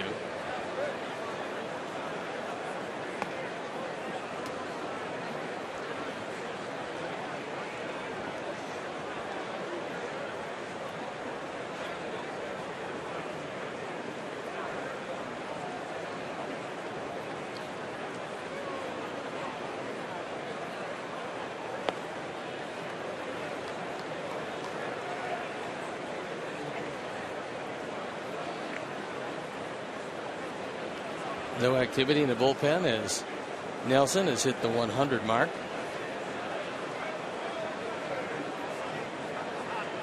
Right here, Adam, you got the catbird seat.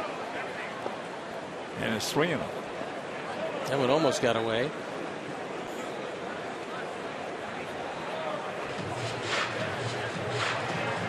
And now for the first time we do see some activity in the bullpen.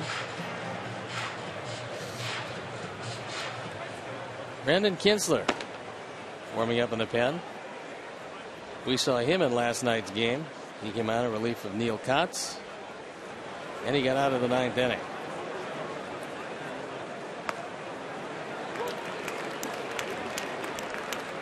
There's a strike.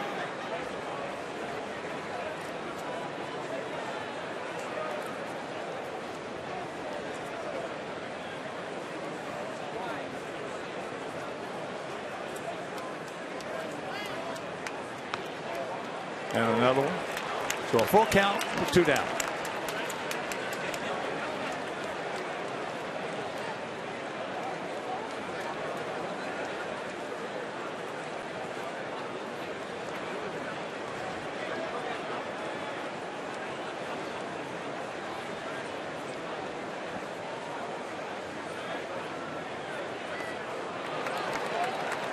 And that is ball 4. So he walked and scored in the first.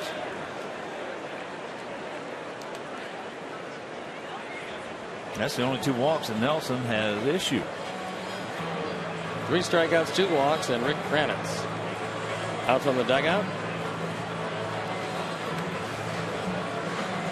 Well, Nelson took what started out to be a disastrous outing for him and turned it into a strong outing. Yeah, he got him in the 7th inning. And usually the talk for a pitching coach in this situation is, look, you're not going to go out there for the 8th inning. So give me whatever you've got left.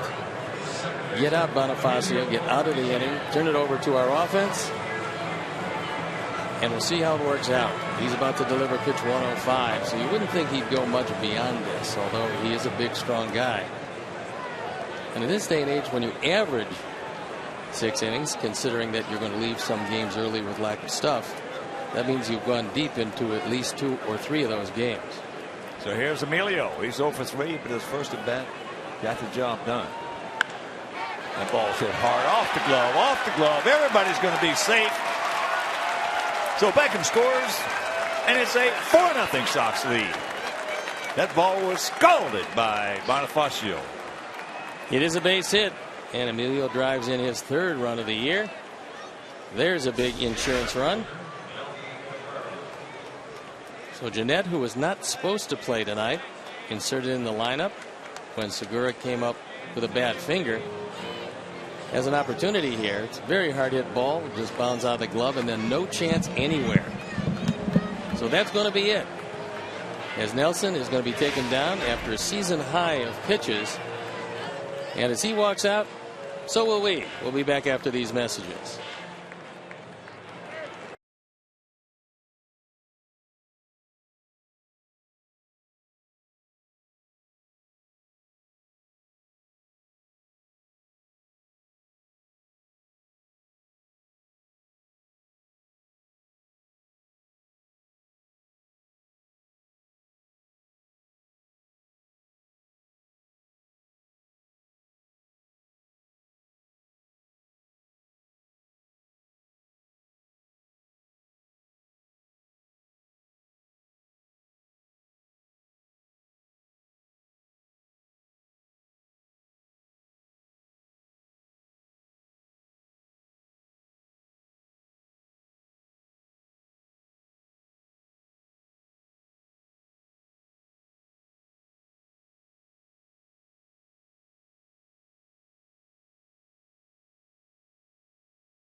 Home Plate Club or Magellan Scout Seats. These two premium seating areas are the best way to entertain your most important clients, employees, families, or friends.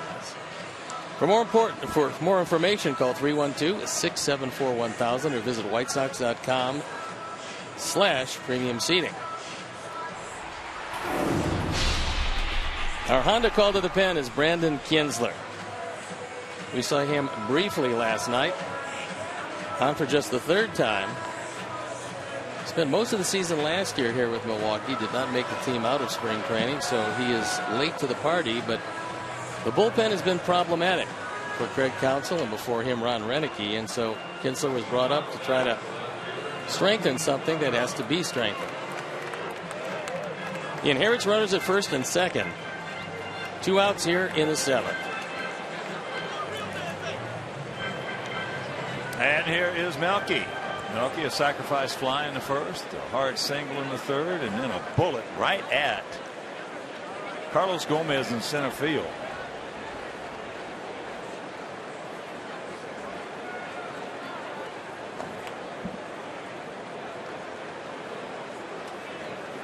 Or 8-0 for us. 1-0 for them. And he looks at that pitch down low.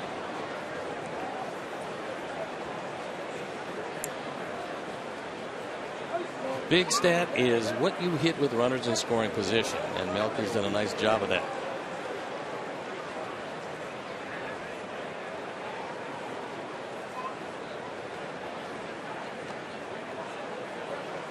Two 2-0 the count.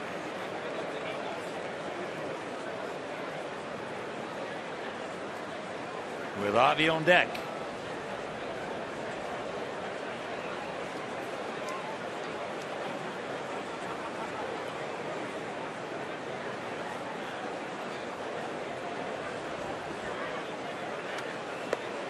Three 3-0.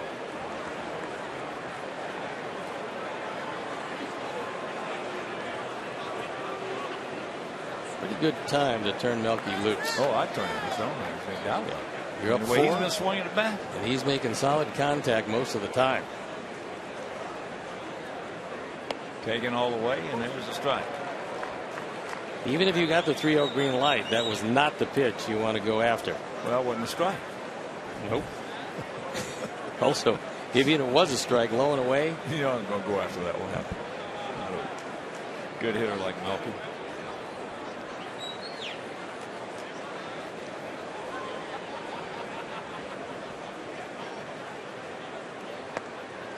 And that will load him up.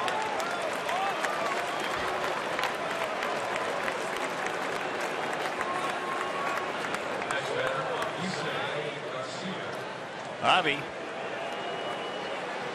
Homer. Line drive. Just a soft serve swing. I mean, I'll tell you, this guy is got a chance to be all. He also broke his bat in singles, so he's 2 for 3.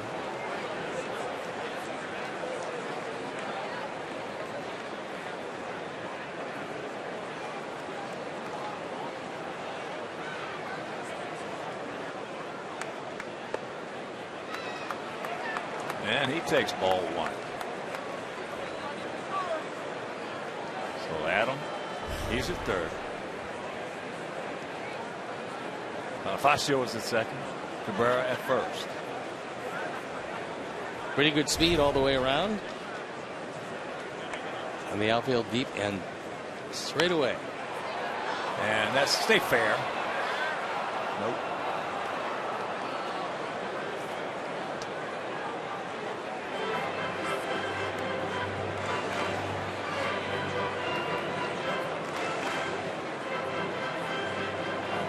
Well, we certainly have more team speed on this club than we had last year, but after 30 games last year, we were 19 for 26 in stolen bases. This year, not so much. No, we're 7 for 17. Yep.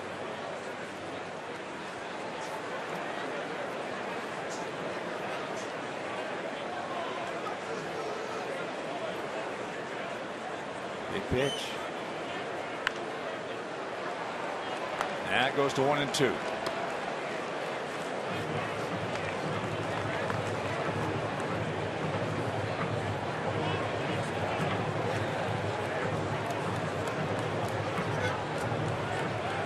Robin certainly is enjoying last night's performance by Chris Sale and tonight's brilliant performance by Jose Quintana. He's limited this ball club to just 1 hit, and he's got a very comfortable to this point 4-run lead, maybe more. Bobby comes through. Talking about those stolen bases, the only team with fewer stolen bases than we have, the Washington Nationals.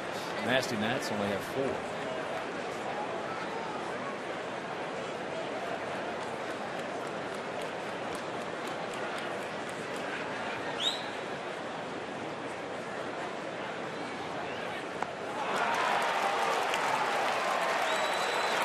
Got him, and that'll retire side. But Bonifacio gets us a run, a biggie, and we lead it 4-0.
Four nothing Sox.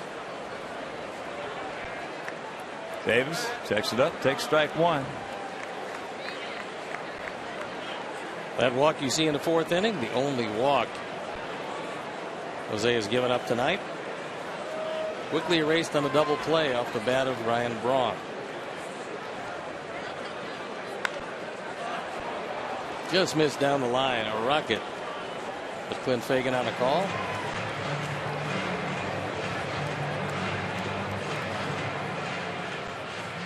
Oh, 2. Davis had grounded to short and walked.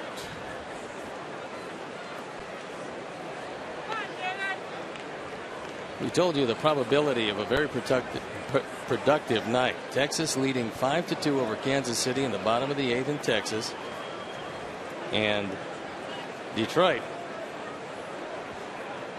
is in tough shape. So tough that they lost at 6-2 against Minnesota. Oh, nice. Alexei, the gun, low, the pick. Couldn't get him. Beautiful pick by Adam. And Davis beats it out. Oh, the leadoff single. This one hit awfully hard. They're playing him as a dead pull hitter. Alexei tries to get as much as he can on it. Big stop at first base by Adam. Unfortunately, says Jeff Kellogg, and he appeared to be correct, he was in at first.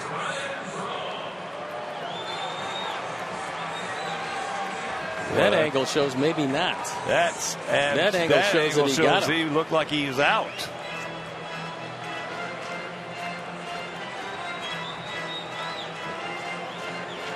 And that angle It's real close. Oh, that is close. Photo finish. So here's Ryan Braun. Ryan 0 for 2. Short lead by Davis. Ooh, mercy. This guy has got one of the classic swings in baseball. Most of the time when you talk about beautiful swings, you're talking about a left-handed hitter. This guy has a beautiful swing, and he's a right-handed hitter. The Brewers are hoping he comes back to the Ryan Braun of old. That guy I don't hasn't see been around any much. reason, unless he's injured, that he won't.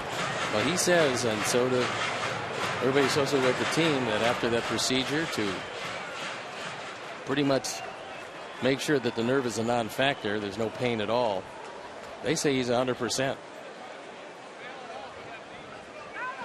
Normally pitchers will tell you and the results you have against them if you are indeed 100%. Paul Konerko had a beautiful right-handed swing. Al Kaline, former Tiger, he's a Hall of Famer. Beautiful right-handed swing.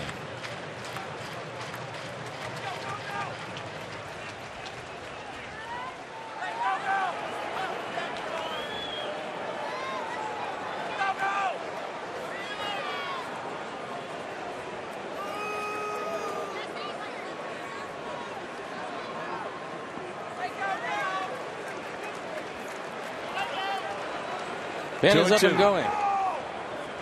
First time tonight, Petrichka and Jennings. Jennings, the left-hander on the right, Petrichka, the right-hander on the left.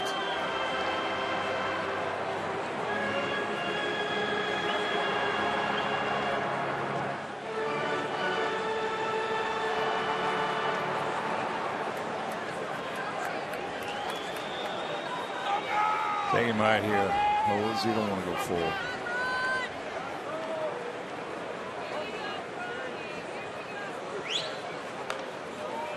Tops it foul.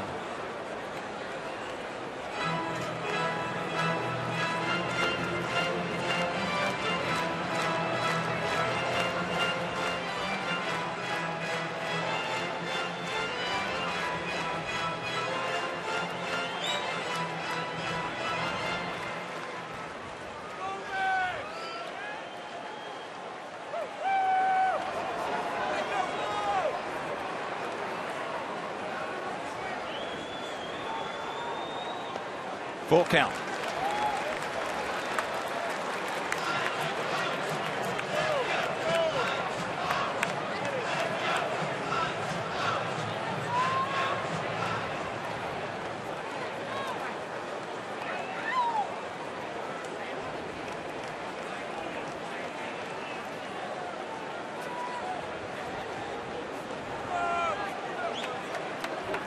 Not necessarily on deck circle. Carlos Gomez is making it his on deck circle. Back through the middle and into center field. So a 3-2 get me over breaking ball. And some trouble brewing here in the seventh. Just out of the reach of Emilio at second base. So a problem. You see Braun just shaking his head. He's just not looking like the same hitter. He's not putting that same type of swing, that electric type of contact that he normally has. So now Don Cooper comes out. Wants to buy some time for the bullpen to get loose.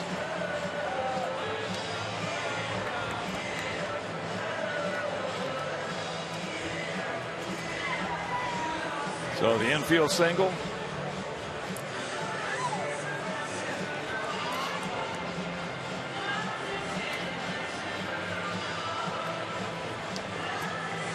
And in case you're wondering maybe why that play at first wasn't challenged, in retrospect, it has to be conclusive evidence, and that was not conclusive. No, I don't think you could find enough to overturn that call. Right.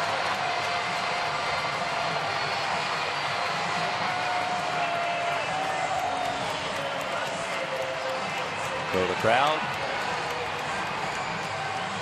Sensing something here. The 2 on nobody out, trailing 4-0. Gomez has struck out and popped up to right field. Gomez has yet to ground into a double play, which for a right-hand hitter is a good trick. However, he does have great speed.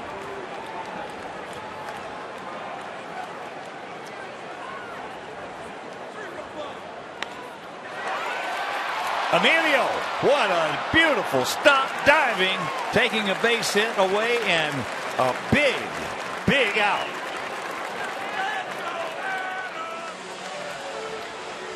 That one gets through, and there's some big problems here in the 7th.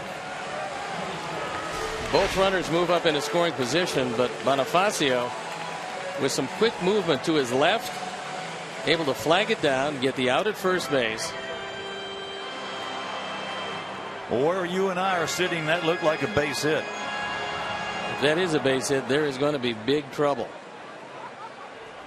So here's Adam Lynn. He has struck out and he has gone out to center.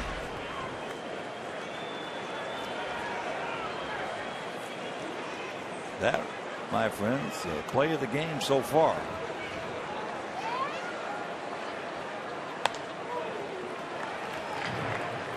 As Lynn takes ball 1.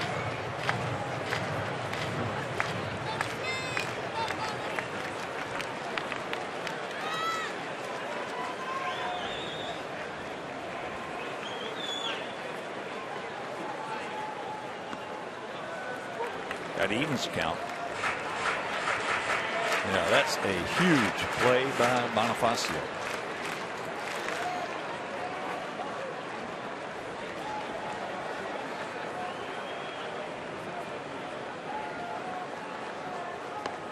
Can't get that one. That was a play by Bonifacio that only speed can make.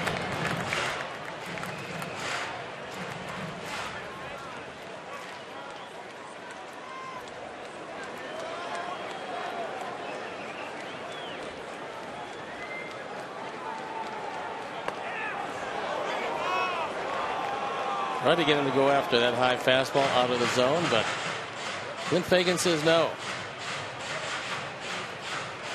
He fanned him once.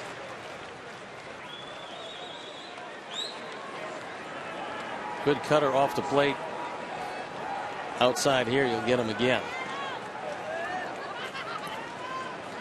Or right underneath the hands. But there he goes, the breaking ball. He gone. Tyler wanted it low and away. He got it there. Good breaking ball. Lind expands that zone, and now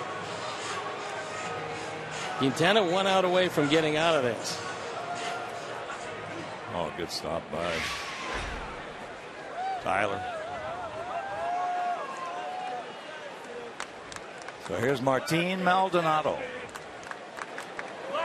He is 0 for 2 with a couple of punch outs.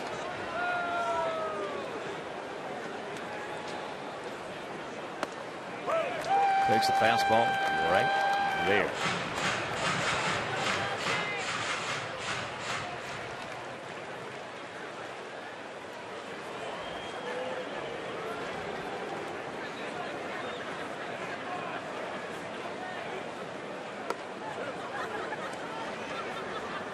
That's inside.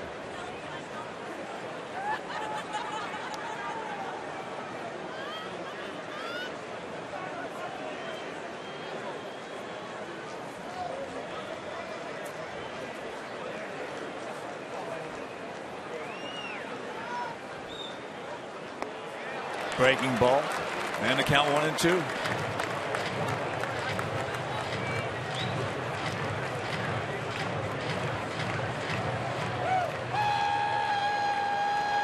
You trust your catcher here. You bury one in the dirt. Well, if he does, he gone. Nice stop. That one bounced a little. Yeah. A little too much in front of the plate. Yep. If it gets a little deeper, Maldonado's probably going to swing at it. Tyler does a great job making sure it doesn't get by.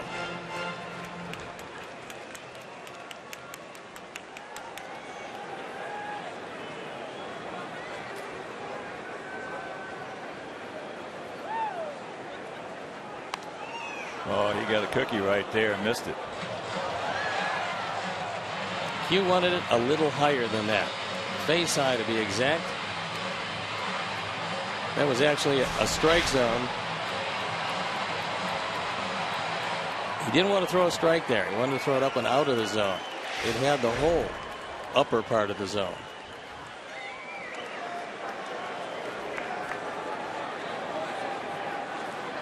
2 on, 2 out, the 2-2. He gone.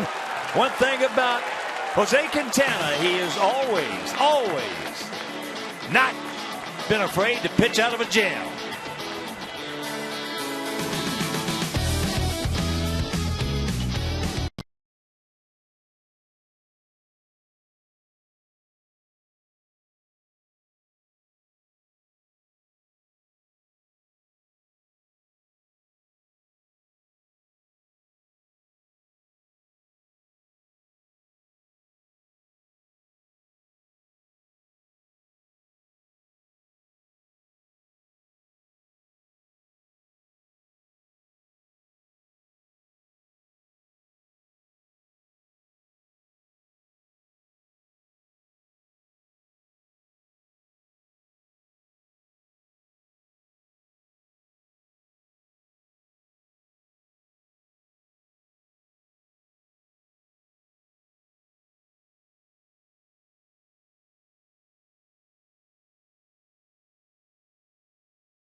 Brought to you by Miller Lite, and here's our Miller moments, and they came early. First inning. Avi gets a low fastball, takes it out of the ballpark. At the time it was a 2-0 game as Eaton had scored after a leadoff walk. And then Anna LaRoche makes it a 3-0 game. The third of the year for Garcia, the fourth for LaRoche. It's a 3-0 lead, a lead that the Sox have not relinquished. There are your Miller moments. And there is Bonifacio, who made the play of the game on that scorcher hit by Carlos Gomez. Change the inning completely. If this one gets through, it's a run in, runners at the corners, and nobody out. Instead, the runners move up into scoring position, but there's one out. Quintana did a great job of getting out of the inning, but not without the defensive heroics of Emilio Bonifacio. Well, that was one of the first things we noticed about Quintana when he joined this ball club, is that fouled away by LaRoche. He is not afraid to pitch out of a jam. Now remember his performance at Yankee Stadium, where he was consistently in jams, only to get out time after time. Well, that was one thing that's going to go down, barring injury, is one of the best pickups that the White Sox have ever made. And Kenny Williams just loved Quintana, and one of the reasons being he said this kid is not afraid out there on that mound. He was with the Yankee organization.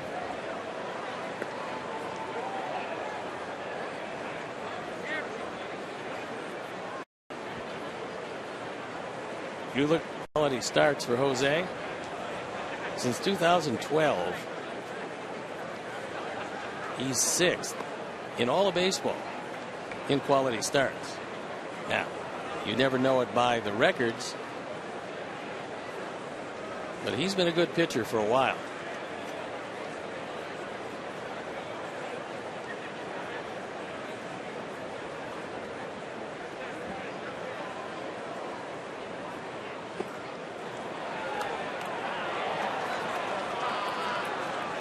Higgins said he did go, so a full count.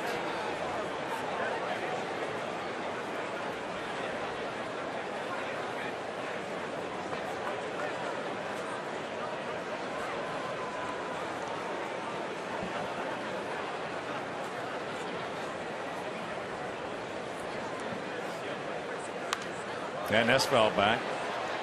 Talking about quality starts. David Price is first since 2012 by left-handed pitcher John Lester. Second, Chris Sale third, C.J. Wilson, Jason Vargas, and Jose Quintana. Some pretty good names on that list.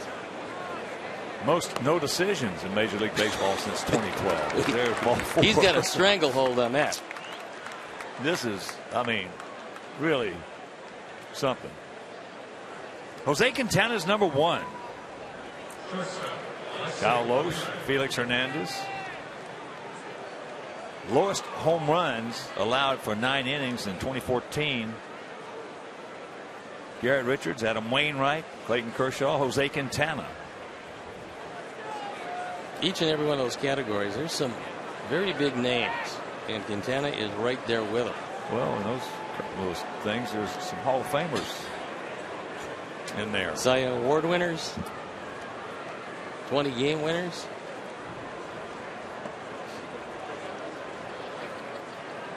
Alexei, he's 1 for 3. Yeah, Quintana was one of Kenny Williams' babies.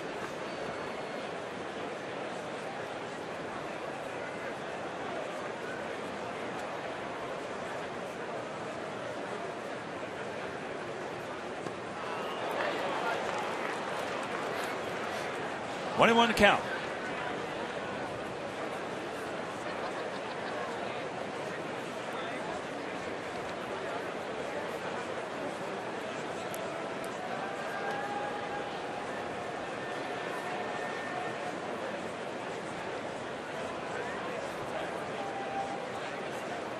First and 30, Alexi. Uh-oh. Rack him up. 2 down.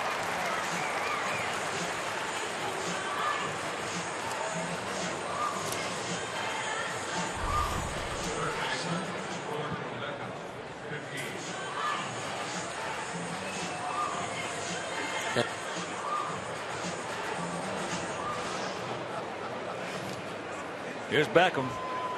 He's 1 for 3, a double and a run scored. That double leading off last inning. He also just absolutely scalded one. Was caught by Adam Lynn. Takes first pitch strike.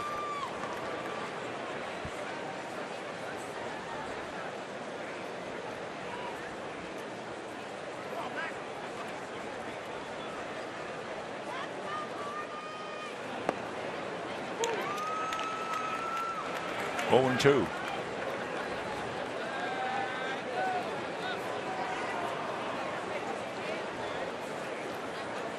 Sox an off day tomorrow, then Friday, Saturday, and Sunday from the Coliseum in Oakland.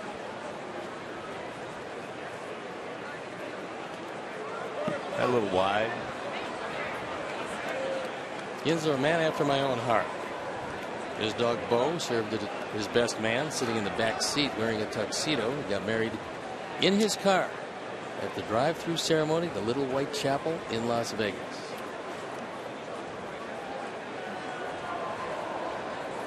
With Bo the dog in the tuxedo. Certainly saved on the reception.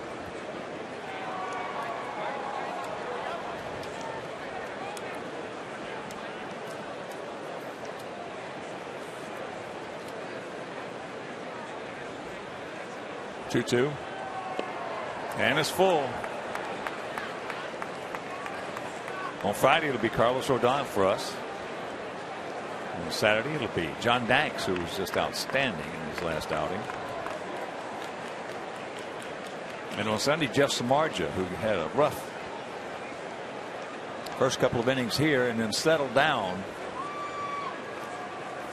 and hopefully got over the hump. As he calls him out, so we'll go to the bottom of the 8th.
Thank you. That should be a fun series. Blackhawks and the Ducks.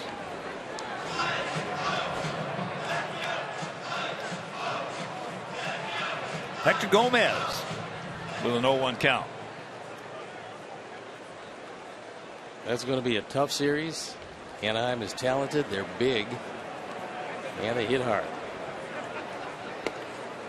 Last time they met in the series, it was something special as well. Well, they beat them 2 or 3 in the regular season, which doesn't mean anything going into the playoffs. And probably the fact that the 7th game is going to be in Anaheim doesn't mean that much in hockey. And there's a base hit, a twinger. So now he's going to make the turn. He's going to go in the 3rd, and he's going to get there with a. Then the ball hits him in the head. The helmet. Leadoff triple. Helmet flew off. And as he was on the bag, the throw whacked him in the back of the head. This ball hit hard and does not get a real good angle on it, and it gets by him. And Gomez hustling the 3rd. Let him cut straight across. This ball is hit awfully hard. Keeps on going, and then watch this. The relay throw, bonk. So even if it got away, he wasn't going anywhere. Oh. I'm not laughing at him. I'm laughing with him. Yes, I know. We'll both laugh with him. Bad time for the helmet to fly off. He's so good. Meanwhile, he picks up his 2nd hit. He doubled the lead off the 3rd. Rogers has been announced. And here comes Robin. Well, Quintana was just awesome tonight. He was just awesome. 7+ innings, no runs, 4 hits. Had 10 strikeouts. He'll depart. And we'll be back.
He walked 1, fanned 10.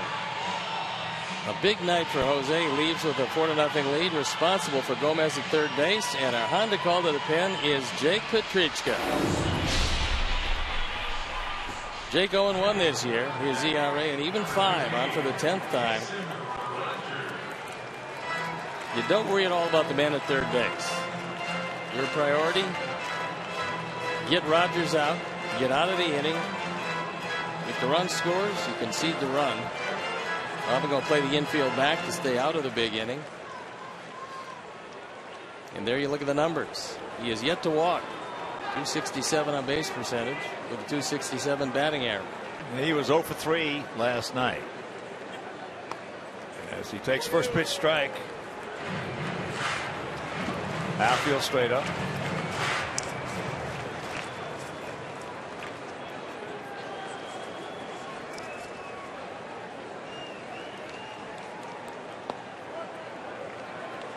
And that pitch just a little low.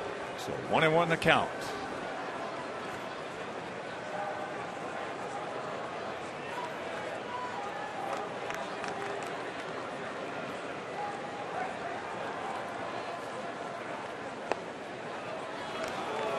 Pretty good pitch, did not get it. 2-1. Pinch hitting this year. Rogers has been very good in that department.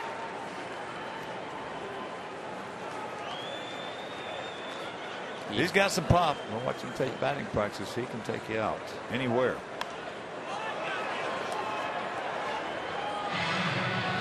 He wasn't the Lone Ranger, but he got a start last night, and Chris, as he did with his entire lineup, just overmatched him. Nothing to be disappointed about, because Chris, at his best, is going to overmatch a lot of people. And one of the reasons is that Don Cooper and I were talking after the game, and there's a little nubber. So Jake comes in to cover the plate. 1 out. Is it? He stayed within himself. It wasn't like he was trying to strike everybody out. Well, I love the fact that he threw his straight change on 2-0 counts. He had confidence he could get it over on any count. Didn't throw all that many sliders. Didn't have to. This year the slider usage is down about 50% from last year. But it really doesn't matter. If he's spotting his fastball and that straight change with the occasional slider, he's going to look a whole lot more like he looked last night. So Gerardo Parra comes up. He's a pretty solid player. Well, if you'll recall a couple of starts earlier in the season for Chris, and I think this sometimes gets a pitcher in a bad habit. As there's a chopper, could be trouble. Don't get him, and it's a 4-1 ball game.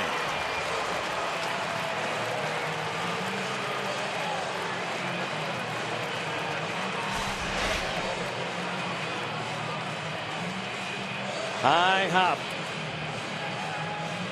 And Parra just too fast.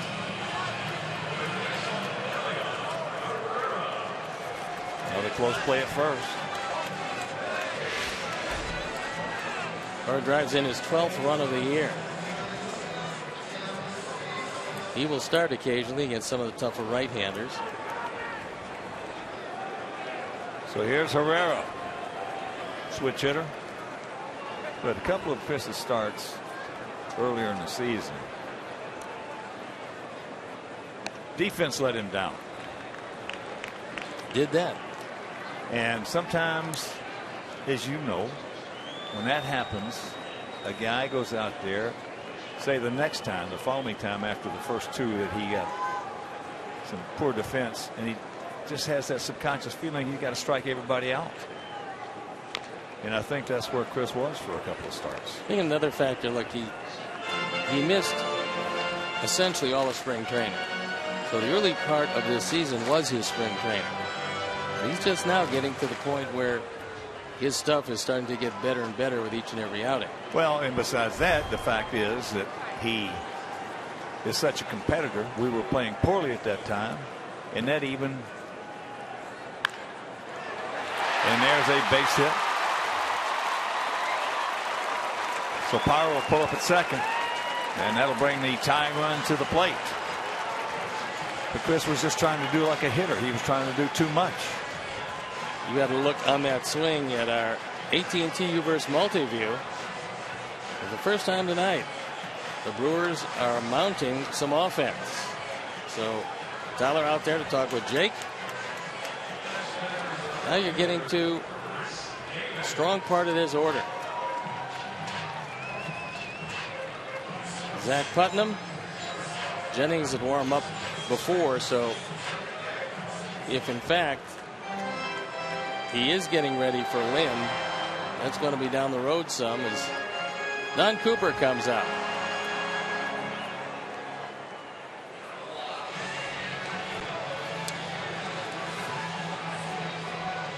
Check in during your visit to U.S. Cellular Field using MLB.com Ballpark to unlock offers and rewards. The official U.S. Cellular Field Ballpark app.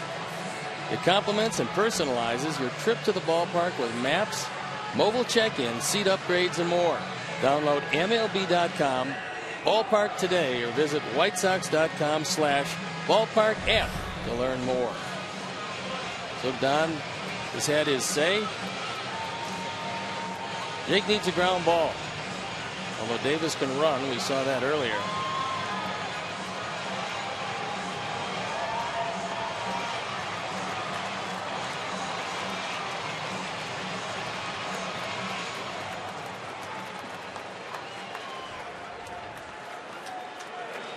Well, Jake has thrown 3 ground balls since he's come in, and 2 of them have. One of them found a hole, and the other one was an infield hit. First pitch strike.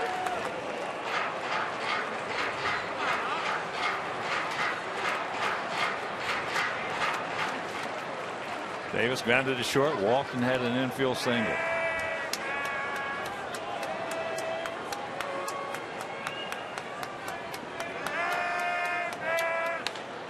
All right, boys, take your time. Yes! Rack him up! He gets the ground ball, he gets the double play, and we go to the 9th, leading 4-1.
In Oakland as we tee it up with the A's, and being off for that series, my partner Steve Stone, special guest Aaron Rowan will be in the booth with me.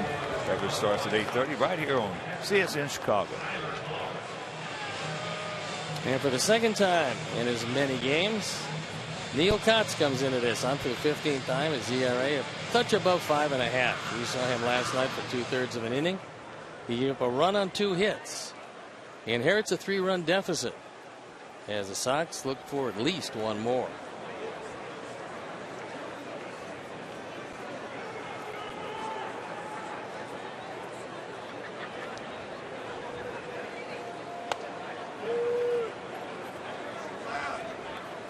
Want to know the count?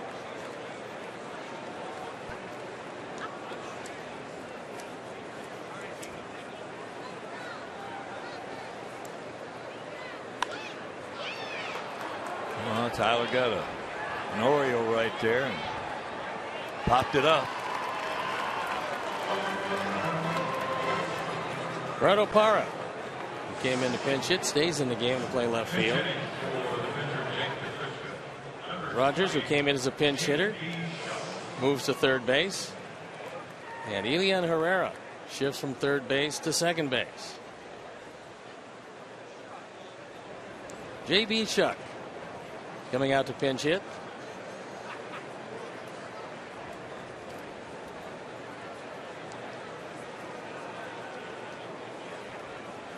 JB hitting at .250, no homers. He's driven in 3 as he takes ball 1.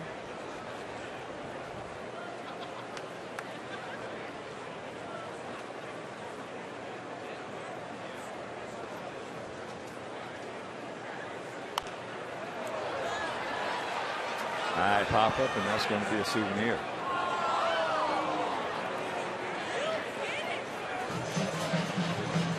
Follow live White Sox baseball in 2015 with MLB.com at bat on your smartphone or tablet, featuring the MLB.TV Game of the Day, in-game highlights, live look-ins, and replay previews.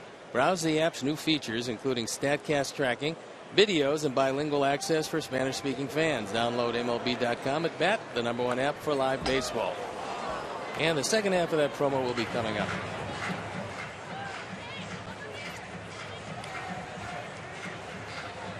And there's a look at the closer, Luke's dad. He was able to pick up save number 6 last night. And without any further scoring, he'll have a shot at number 7 tonight. Breaking ball hit to the shortstop. 2 gone.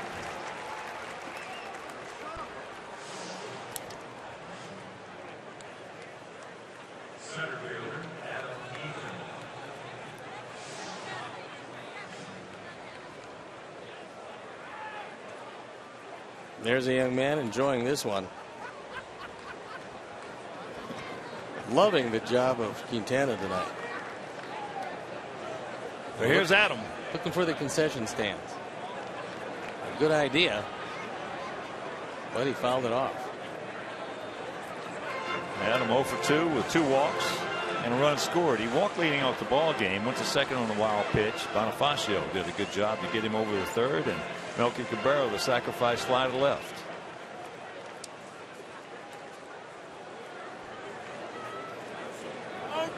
Well, just like Abner designed it, they'll be the heart, the iron of the Brew Crew order in the bottom of the 9th. Braun, Gomez, and Lynn.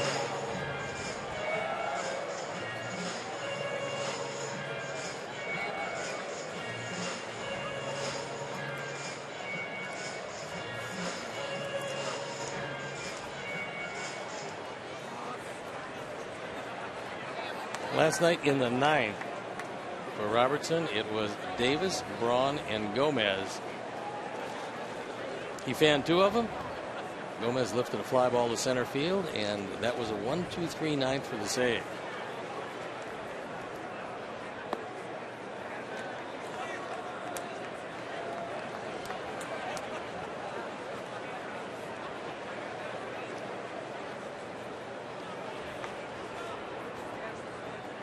The 1-2 pitch. He did not go.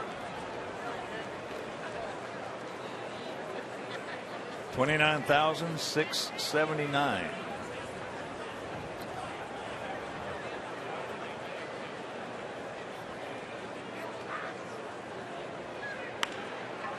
And that's going to be a base hit. Good effort by Gomez, but not with the speed of Eaton.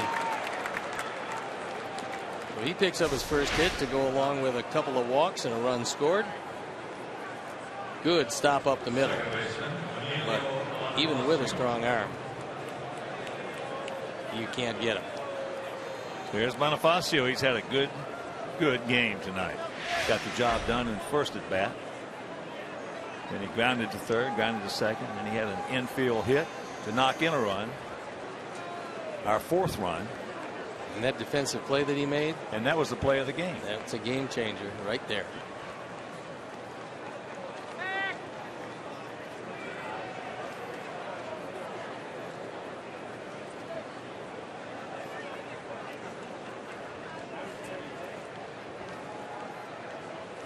Outfield, straight up, spread out.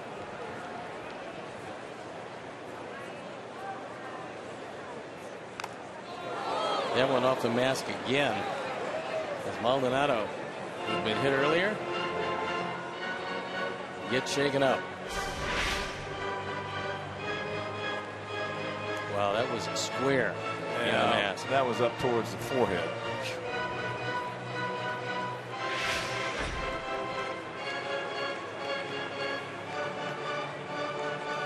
I've talked to a whole lot of catchers, and I can't believe that more of them don't have that whiplash syndrome after getting hit repeatedly square in the mask.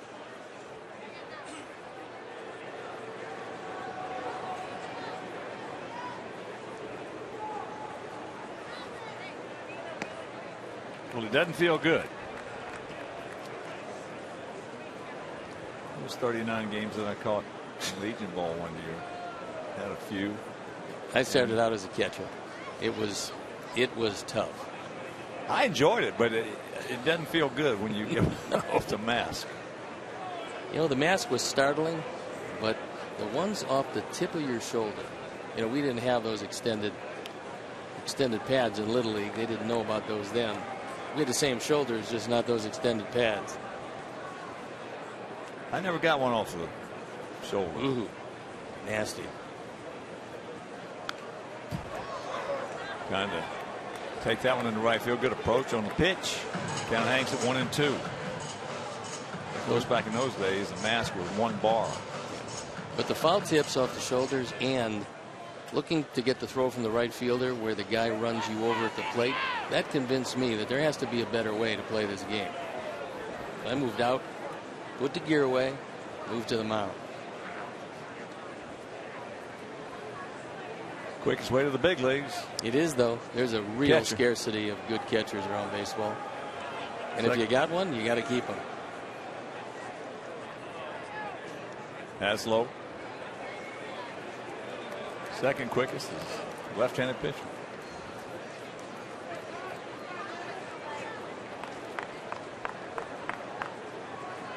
Just as guys like Jesse Orosco and Jamie Moyer. You're in your mid to late 40s and you're still pitching because you're a left-hander and get the ball over the plate.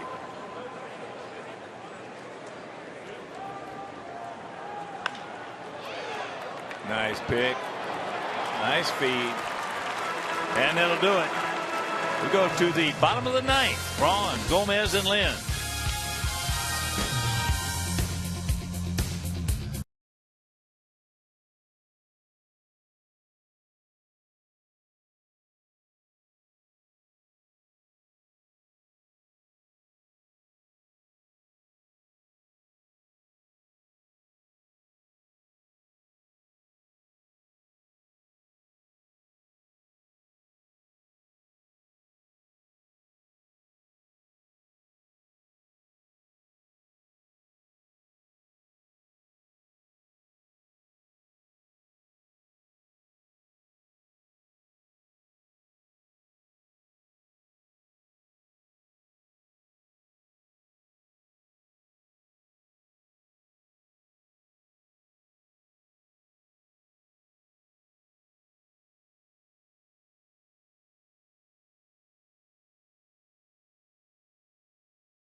to you by DraftKings. Play daily fantasy baseball on DraftKings for free using promo code ShySox.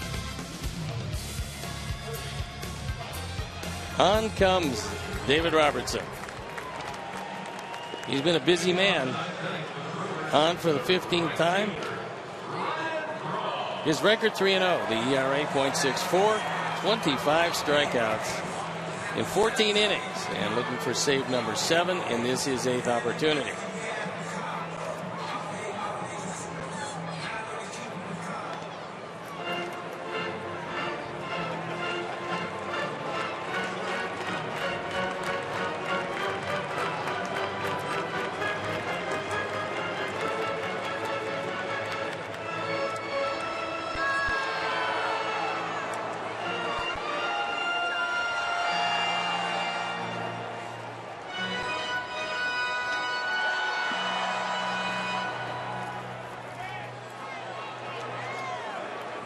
Ryan Braun will lead it off.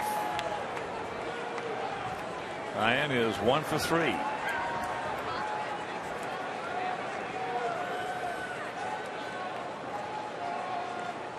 Outfield slightly to the right. Tries to bunt and the count 0-1. Pretty good idea when you're looking for base runners. Not real good technique, but a good idea. He hadn't done a whole bunch of that in his career. When you're hitting 41 bombs a year.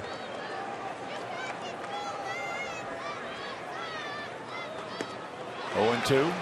He got him on a curveball last night. And the way he swung at that one, he's not picking up Robertson's curveball. Although not many people have this year.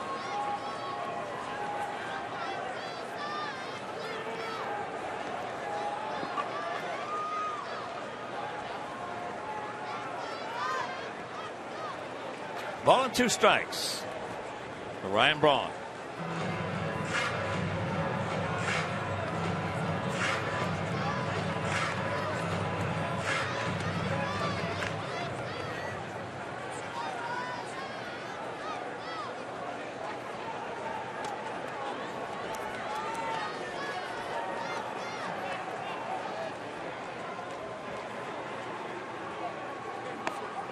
He gone.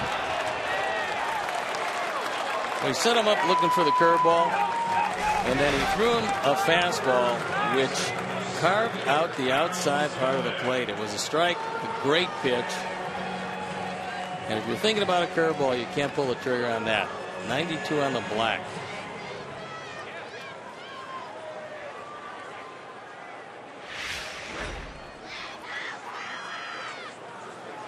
So here's Carlos Gomez.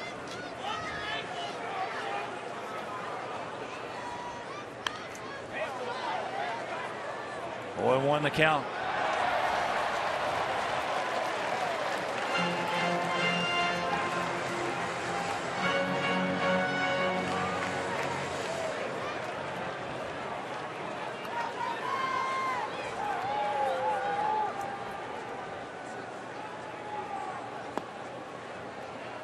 Close. 1-1. Minnesota beat the Tigers 6-2. Texas beat Kansas City 5-2.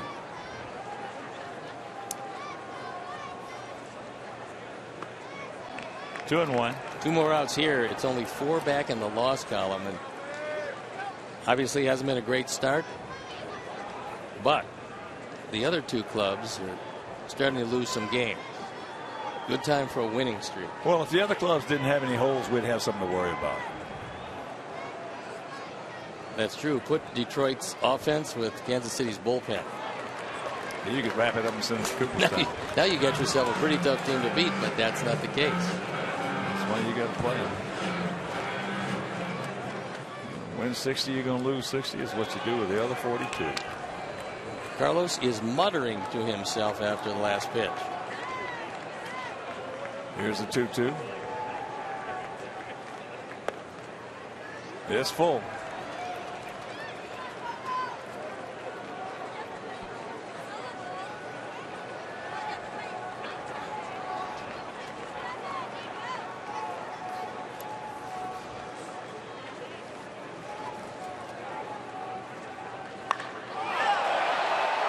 That is high and deep. And it's a 4-2 ball game.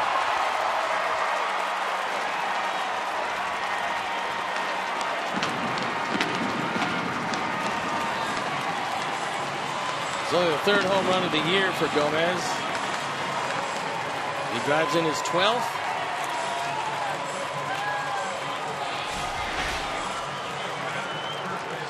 A Ford home run replay. He gets a fastball. It's right down the middle of the plate, and he doesn't miss it.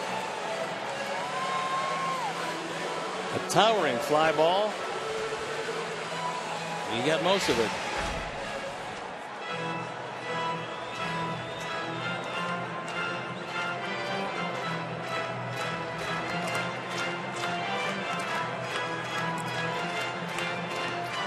So here's Adam Lind. He's 0 for 3 tonight.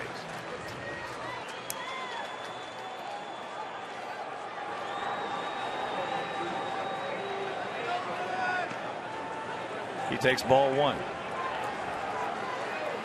Adam has faced Robertson 12 times, has 3 hits.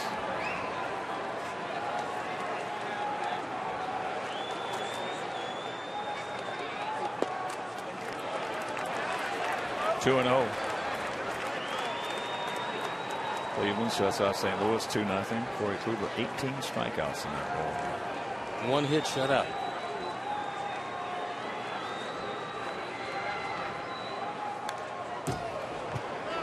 It's hard to believe it, but that's Kluber's first win of the year.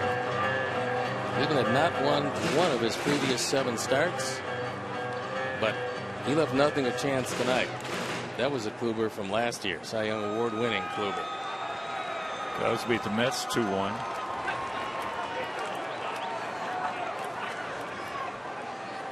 And here's the 2-1 pitch. Tops it foul.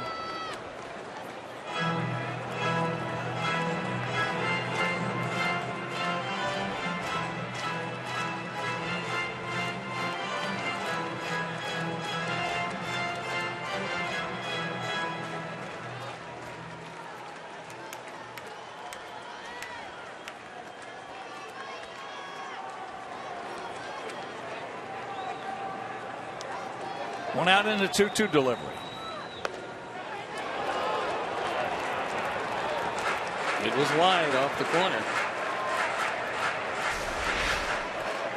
Toyota pitch tracks. We'll show you that. Tried to shave off the corner. Didn't get it there.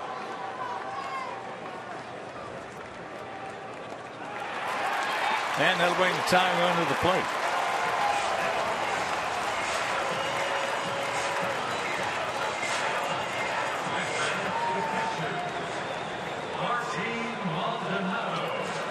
So here's Maldonado. He's 0 for 3 tonight with 3 strikeouts.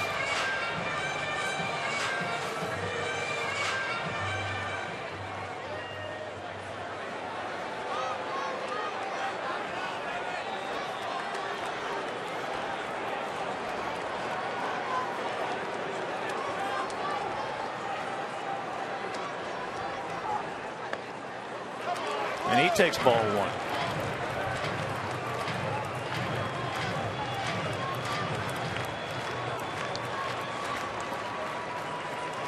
I thought we had a chance to see Aramis Ramirez tonight, one of their better hitters, but apparently that back is not allowing him to even get an at bat.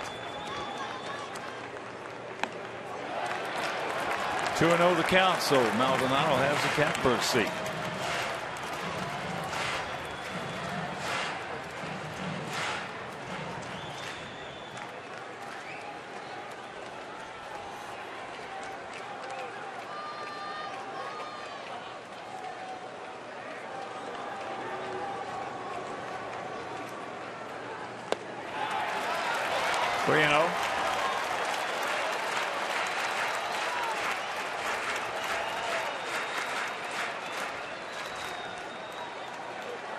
Come back and get it.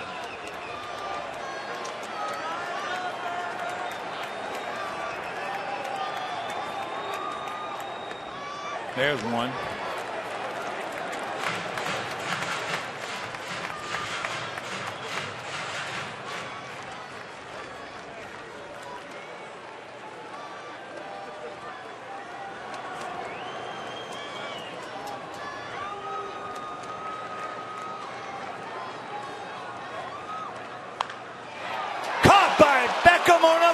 vicious line drive.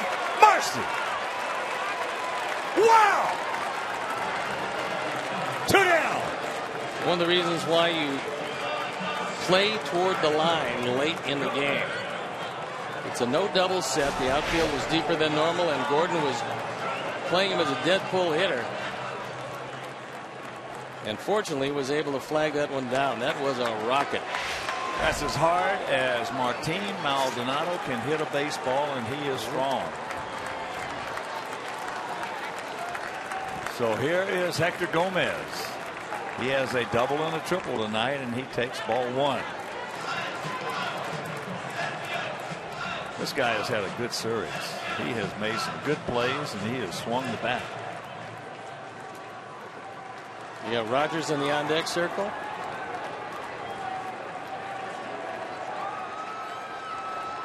You don't want to see him. Count evens at 1. What a vicious line drive by Maldonado. Mercy.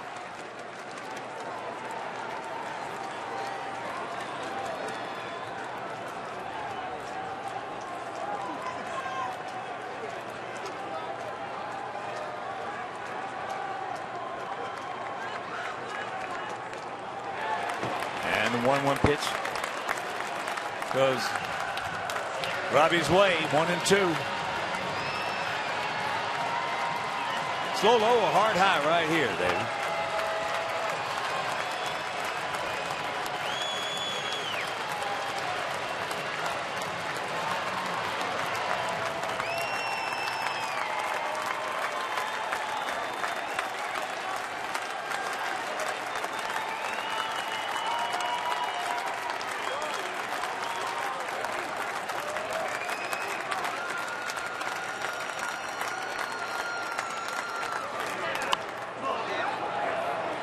It was hard high, fouled away right side.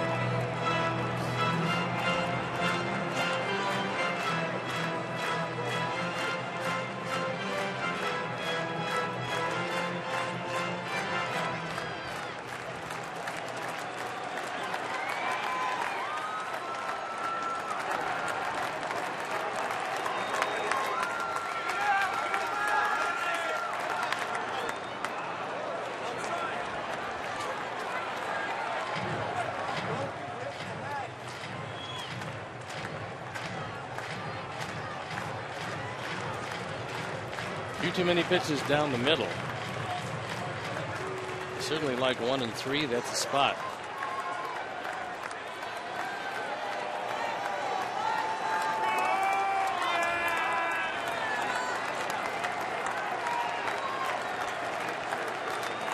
Once again, the 1-2.